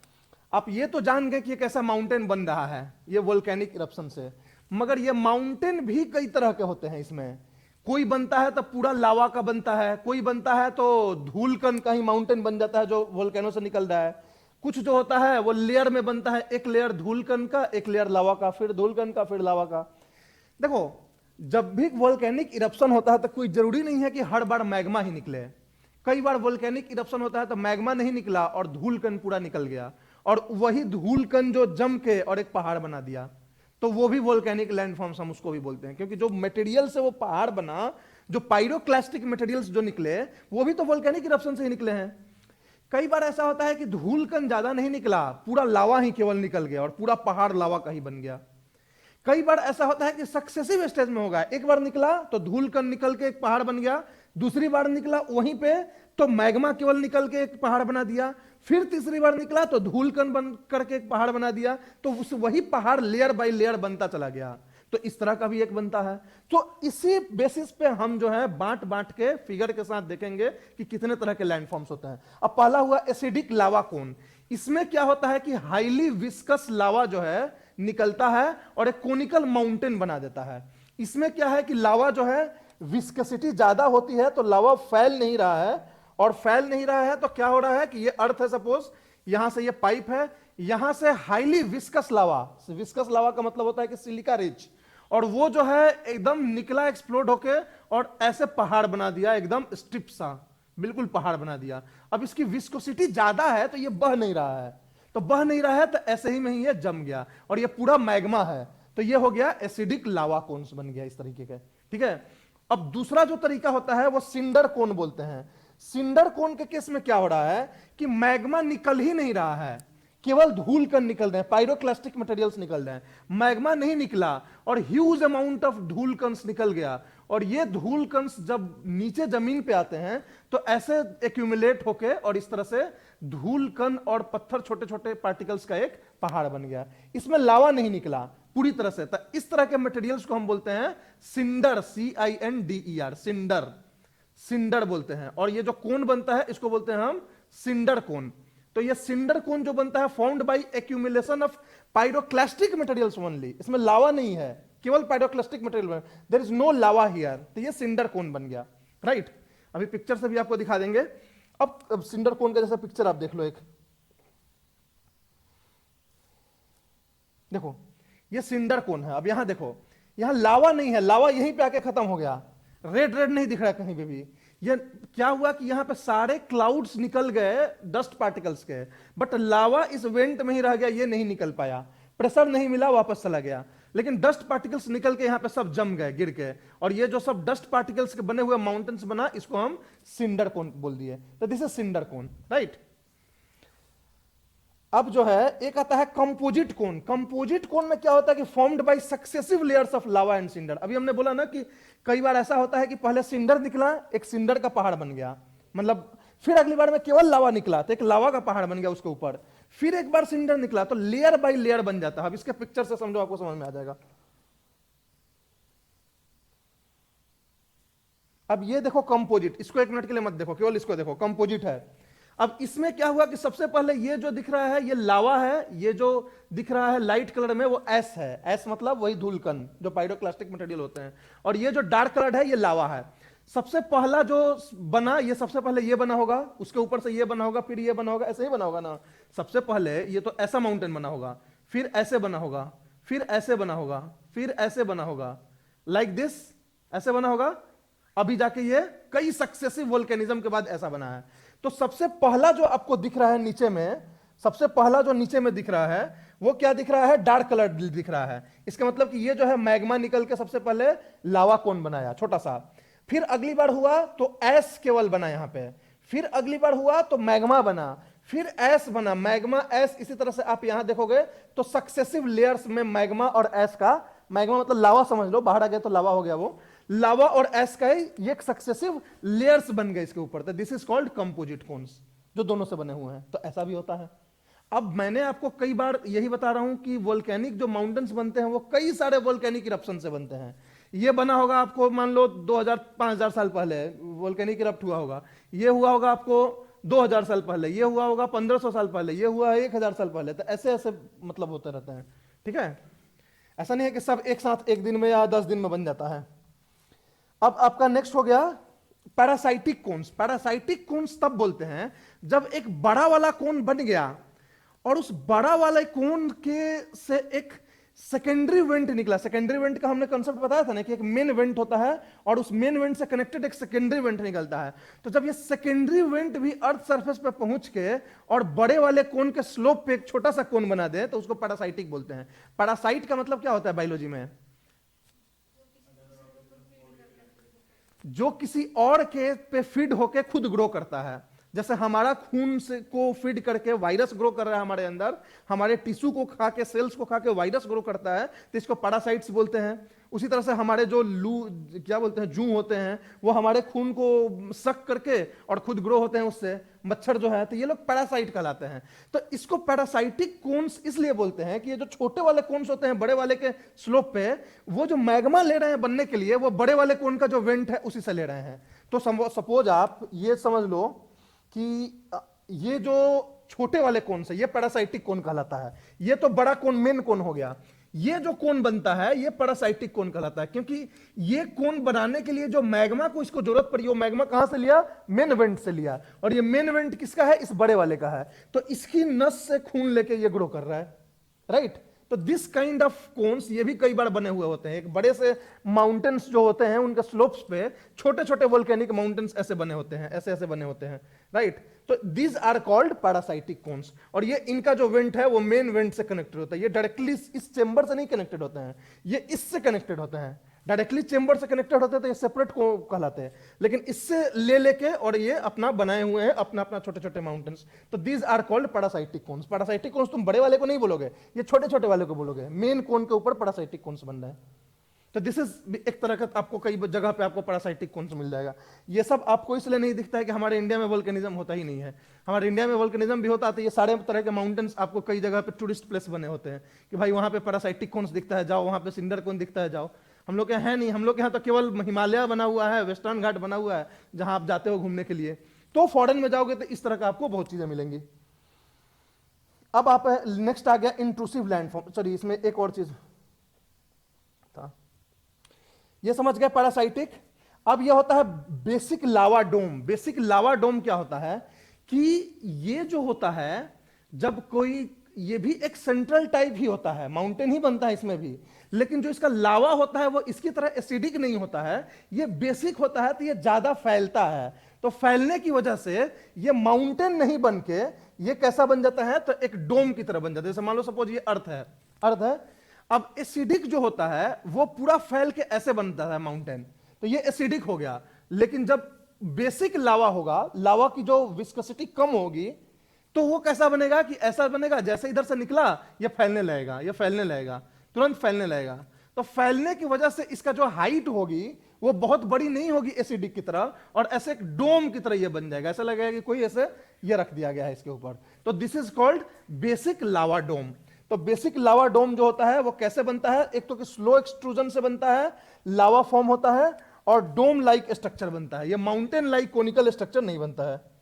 इसकी पिक्चर भी होनी चाहिए शायद, वो नहीं है। चलो तो समझ में आ रही है बात ही, लावा डोम जो है कैसा है। तो ये हमारा लावा डोम हो गया। और लास्ट एक बचता है लावा फ्लड प्लेन्स एंड प्लेट्यूज। ये जो होता है फिशर टाइप इरप्शन से बनता है। ये सब जितना भी हमने देखा ना वो किससे बना, सेंट्रल टाइप से बना, एक्सप्लोसिव टाइप इरप्शन से बना। और जो मैंने दूसरा टाइप क्या बताया था, फिशर टाइप। तो फिशर टाइप से ये आपका लावा फ्लड प्लेन्स एंड प्लेट्यूज बनता है। जो हमारा डेक्कन ट्रैप बना हुआ है वो इसके थ्रू बना हुआ है। तो कई जगह पे ना प्लेन्स बने होते हैं वो लावा से बने होते हैं, तो वो लावा प्लेन्स कहलाते हैं। तो ये फिशर टाइप से होता है। डेक्कन प्लेट्यू इंडिया में जो है एक एग्जांपल है हमारे पास, ठीक है। तो एक्सट्रूसिव आप समझ गए कि अर्थ सरफेस के ऊपर आके जो जो बना आपको समझ में आ गया। अब इंट्रूसिव लैंडफॉर्म्स को हमने यहां पे लिख दिया कि to be covered with topic of rocks and types. जब रॉक्स टॉपिक्स पढ़ेंगे उसके टाइप्स पढ़ेंगे तो उसमें इंट्रूसिव हम डिटेल में पढ़ाएंगे। आप कहीं नाम सुने होंगे अगर कभी भी जीसी लियोन या एनसीईआरटी पढ़े होंगे तो बैथोलीथ, लैकोलीथ, फैकोलीथ, लोपोलीथ, ये सब नाम होते हैं। इसमें घबराओ मत, ये एनसीईआरटी में भी दिया हुआ है जीसी लियोन में। कल धीरे धीरे धीरे धीरे एक एक आपका क्लियर हो जाएगा कि किसको बैथोलीथ बोलेंगे, किसको लैपोलीथ। ये शेप का फर्क होता है, इस शेप का होगा तो लैकोलीथ, इस शेप का होगा तो बैथोलीथ। तो इस तरह से ना अंदर हमारे अर्थ के अंदर जो छिद्र छिद्र होते हैं तो उनका जैसा शेप होता है उसी शेप में ये मैग्मा जाके और एक अलग तरह का रॉक बना देते हैं। मशरूम टाइप कहीं पे फैन टाइप, कहीं पे वेव टाइप बना देते हैं। तो इस तरह के अंदर अंदर रॉक्स बने होते हैं। तो वो सारे जो होते हैं इंट्रूसिव लैंडफॉर्म्स कहलाते हैं। और वो सब ग्रेनाइटिक रॉक्स होते हैं। तो रॉक्स के टाइप्स में ना हम उनको पढ़ेंगे, ठीक है। अब हमारा जो लास्ट बचता है टॉपिक वोल्केनो से रिलेटेड, हमने कल भी बताया था कि ये हॉट स्प्रिंग और गीजर्स हम आपको कल थोड़ा सा बताएंगे डिटेल में। कल हमने हॉट स्प्रिंग और गीजर्स बताया था कि वोल्केनिक इरप्शंस की तरह जो हॉट स्प्रिंग और गीजर्स हैं ये भी थोड़े बहुत हमें इंफॉर्मेशन दे देते हैं अर्थ के अंदर के, ठीक है। अब ये हॉट स्प्रिंग और गीजर्स होते क्या हैं, कल हमने लाइटली बताया था कि गर्म पानी अर्थ के अंदर से निकलता है, वही हॉट स्प्रिंग होता है। और गीजर्स जो होता है वो थोड़ा वायलेंटली निकलता है आसमान में फुहारा की तरह, और ये जो होता है धीरे धीरे हॉट स्प्रिंग्स निकलते हैं। एक्चुअली गीजर्स भी this is also kind of hot spring. ये एक हॉट स्प्रिंग का ही स्पेशल टाइप होता है जो कि लगातार नहीं निकलता है, बीच बीच में एक बार फोर्स के साथ निकलता है पूरा फाउंटेन की तरह, और फिर रुक जाता है और फिर निकलता है। तो हॉट स्प्रिंग्स एक्चुअली होता क्या है, कहां से आता है, कैसे बनता है। सबसे पहले ये वोल्केनिक इरप्शन से कनेक्टेड है। एक नंबर बात, ये वोल्केनिक इरप्शन से ही कनेक्टेड है। अभी हमने फ्रिएटिक वेपर की मैंने बात करी थी कि एक जो ग्राउंड वाटर अगल बगल में होता है वहां पे से वेपर बन जाता है तो फ्रिएटिक हो जाता है। अब हॉट स्प्रिंग्स कैसे बनते हैं, तो सपोज मान लो यहां देखना कि ये जो है मैग्मा चेंबर है, ठीक है। ये हमारा जो है मैग्मा इधर से निकल रहा है अर्थ के अंदर। यहां आपको ग्राउंड वाटर मिल गया, ग्राउंड वाटर जोन मिल गया जिसको हम फ्रिएटिक जोन बोलते हैं। और किसी कारण से इस मैग्मा चेंबर से इसका कनेक्शन हो गया, ठीक है। तो ये क्या करेगा, इसको हीट अप करेगा पूरे, मतलब इसको पूरा गर्म करेगा। तो इसकी जो पानी होगी ये गर्म होकर निकलने की कोशिश करेगी वेपर के साथ साथ, ठीक है। तो कहीं पे अगर इसको वीक जोन मिल गया तो ये पानी भी निकलने लगेगा सरफेस पे, और ये पानी जहां भी सरफेस पे निकलेगा तो इसकी टेम्परेचर जो है 35 से 40 डिग्री सेल्सियस से ज्यादा होती है, more than 35 to 40 degree Celsius. तो ये जब टेम्परेचर ज्यादा टेम्परेचर का पानी निकलेगा, हल्का सा वार्म वाटर आपको लगेगा ये, तो ये हॉट स्प्रिंग कहलाता है। और एक्चुअल में ये हॉट स्प्रिंग ऐसा नहीं है कि अर्थ के एकदम अंदर से आ रहा है, ये हॉट स्प्रिंग आपका ग्राउंड वाटर ही है। ये ग्राउंड वाटर हीटेड हो गया इस मैग्मा वेंट की वजह से, और ये हीटेड होने के बाद ये बाहर कहीं से भी रास्ता देख के अगर निकल गया तो it emerges like a hot spring. तो ये हॉट स्प्रिंग की तरह इमर्ज करने लगता है। तो ये हमेशा जो हॉट स्प्रिंग होते हैं ना वो किसी वोल्केनिक इरप्शंस के अगल बगल होते हैं। अब दूसरी चीज है कि कोई जरूरी नहीं है कि इरप्शंस यहां पे होना चाहिए। बहुत पहले इरप्शंस हुआ है, हजारों साल पहले, और ये पूरा ढक गया है, ये बंद हो चुका है। लेकिन ये मैग्मा का जो वेंट है ना इसके नीचे ये है, तो इस मैग्मा से भी गर्म होकर ये निकल जाता है हॉट स्प्रिंग्स। जैसे इंडिया में हॉट स्प्रिंग्स मिलते हैं लेकिन वोल्केनिक इरप्शंस नहीं मिलते हैं, लेकिन वोल्केनिक इरप्शंस उस जगह पे बहुत पहले थे। जैसे ये सब जो आप देखते हो ना उत्तराखंड और हिमाचल में हॉट स्प्रिंग्स हैं, वो भी कनेक्टेड है वोल्केनिक इरप्शन से ही, मैग्मा चेंबर से ही, मैग्मा से ही कनेक्टेड इस इवेंट से। लेकिन इंडिया में इसके ऊपर बहुत बड़ा हिमालय बन गया है तो ये निकल नहीं पाते हैं। वो डिटेल में हम बात करेंगे हिमालयन फॉर्मेशन में। तो ये हमारा बाहर जो पानी निकलता है तो ये पूल साइड टाइप बन जाता है, माने एक स्विमिंग पूल की तरह बन जाता है, गड्ढा वहां पे हो जाता है और उसकी वजह से पूल बन जाता है, उसमें लोग जो होता है नहाते हैं, खूब जो है अपना एंजॉय करते हैं। तो दिस इज हॉट स्प्रिंग। तो हॉट स्प्रिंग का जनरली टेम्परेचर जो है वो 40, 45, 50 डिग्री सेल्सियस तक ही होता है, लेकिन कभी कभी हॉट स्प्रिंग का टेम्परेचर बहुत ज्यादा भी होता है जहां कि आप नहीं उसमें जा सकते हो, जैसे 70, 80 डिग्री सेल्सियस भी होता है। तो उस टाइम वो वाले हॉट स्प्रिंग्स जो है वो एंजॉय करने के लिए नहीं होते हैं, वो दूर से देखने के लिए होते हैं। वहां जाओगे तो बाउंड्री बनाए रहेंगे, क्योंकि उसमें गिरोगे तो आप जल जाओगे। तो that kind of hot springs are also there. तो इसलिए hot springs does not mean कि ऑलवेज टेम्परेचर आपके अंदर जाने लायक हो, कभी कभी ज्यादा भी होता है। ठीक है, तो ये हॉट स्प्रिंग्स हो गए। अब हॉट स्प्रिंग्स जिस रास्ते से निकल रहा है, सपोज इस रास्ते से हॉट स्प्रिंग निकल रहा है, अब इसमें कंफ्यूज मत होना कि जो मैग्मा का वेंट है उसी से हॉट स्प्रिंग निकल रहा है। ये नहीं होता है ऐसा कि मैग्मा के वेंट से निकल रहा है, बहुत लोग वेंट को दोनों को कंफ्यूज होते हैं। अब मान लो ये रास्ते से ये हॉट स्प्रिंग निकल रहा है, इस रास्ते में किसी कारण से ब्लॉक हो गया, बबल्स बन गए, ब्लॉक हो गया, तब ये हॉट स्प्रिंग नहीं निकलेगा। तो नहीं निकलेगा, लेकिन इसके अंदर तो ये गर्म होकर वेपर तो बन रहा है ना, तो ये फोर्स अंदर में डेवलप हो रहा है, और जब फोर्स अपना थ्रेशोल्ड पार कर जाएगा तो ये जो ऑब्स्ट्रक्शन है उसको फाड़ के अचानक से निकलेगा, और ये निकलेगा तो ये पूरा ऐसे निकलेगा, गीजर टाइप निकलेगा। तो वो निकलेगा तो पूरा आसमान में पानी को फाउंटेन की तरह ऊपर ले जाएगा और ऐसे निकलेगा। तो ये हॉट स्प्रिंग में ही कहीं कहीं पे जो ब्लॉक हो जाता है जब रास्ता, तो ये गीजर बन जाता है। तो ये हमेशा ब्लॉक नहीं होता, जैसे एक बार ब्लॉक होकर निकल गया उसके बाद रुक जाएगा ये, अब धीरे धीरे धीरे धीरे फिर से ये ब्लॉकेज होगा, तो फिर जो है कुछ टाइम बाद जो है प्रेशर डेवलप होगा यहाँ पे, तो फिर निकलेगा। तो गीजर्स जो है इंटरमिटेंटली फ्लो करते हैं, मतलब वो लगातार नहीं निकलते हैं, वो हमेशा जो है ऊपर जाते हैं, नीचे जाते हैं, और पीरियोडिकली होते हैं। लेकिन ये हॉट स्प्रिंग का जो पानी होता है वो हमेशा निकलते रहता है। तो अगर विदाउट एनी ऑब्स्ट्रक्शन अगर वेंट है तो वहां केवल हॉट स्प्रिंग होगा, और विथ ऑब्स्ट्रक्शन अगर कहीं पे वेंट है तो वहां पे हॉट स्प्रिंग भी होगा, साथ में बीच बीच में गीजर्स भी आएंगे। तो this is the hot spring and geysers. और तीसरा एक फ्यूमेरोल्स जो कंसेप्ट हम बताने वाले थे वो तो आप जान ही गए, रिलेटेड टू फ्यूमेरोल्स क्या होता है। तो यही आपका पूरा जो है वोल्केनिज्म से रिलेटेड सारे एस्पेक्ट्स हैं। लास्ट में ये फोटो कल भी हमने दिखाया था गीजर्स का, ये जो है यूएस का एक पिक्चर है, ये आइसलैंड का हॉट ये है गीजर है। यहां देखो, यहां केवल पानी निकल रहा है और भाप निकल रहा है, यहां जो है ऊपर में नहीं जा रही, ये सब भाप है, ये पानी नहीं है, समझ गए। तो यहां पे अनऑब्स्ट्रक्टेड, विदाउट ऑब्स्ट्रक्टेड इसका जो वेंट है तो उससे निकल रहा है, तो ये केवल गर्म पानी निकल रहा है। अब यहां क्या है कि इसकी जो ये यहां पे होगी रास्ता निकलने की, वो ऑब्स्ट्रक्ट हो जाता होगा टाइम टू टाइम। तो ऑब्स्ट्रक्ट हो जाता होगा तो यहां फोर्स एक्यूमुलेट होता है, पानी जो निकलने की बहुत कोशिश कर रही है। अब जिस दिन पानी का फोर्स इतना ज्यादा हो जाएगा कि ऑब्स्ट्रक्शन को उखाड़ देगा तो पानी ऐसे फुहाड़ा की तरह निकलेगा। तो दिस इज गीजर, राइट। तो गीजर एंड हॉट स्प्रिंग, समझ में आ गई बातें, क्यों होती है, कैसे होती है, समझ। इससे ज्यादा डिटेल में आपको जीएस में नहीं पढ़ना है, जीएस के लिए इतना बहुत है, अगर इतना आप जान के, इतना ही अगर लिख के जीएस के आंसर में आ जा रहे हो तो। अब बाकी ऑप्शनल में जाओगे, बहुत डीप में जाओगे तो और थोड़ा कॉन्सेप्ट डिटेल में पढ़ना होगा, but rather than GS you are enough, more than enough information, ठीक है। That is all about the entire concept of volcanism and related issues. कल हम करेंगे रॉक्स टाइप्स और अर्थक्वेक, दो टॉपिक्स को हम कल कवर करेंगे। आप लोग को मैं एक दिन पहले बता दे रहा हूं कि कौन कौन सा टॉपिक्स कल डिस्कस करेंगे। आप लोग कोशिश करो कि एक बार एटलीस्ट एनसीईआरटी पढ़ के आओ, क्योंकि आपको ज्यादा समझ में आएगा।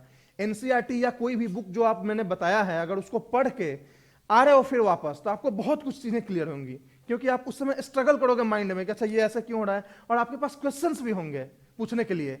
अभी क्या है कि आप डायरेक्टली आते हो क्लास में, तो चीजें अब जाके घर पे पढ़ोगे तो उतना हेल्प तो मिलेगा, बट उतना ज्यादा नहीं मिलेगा जितना आप पढ़ के आते और फिर यहां सुनते दो।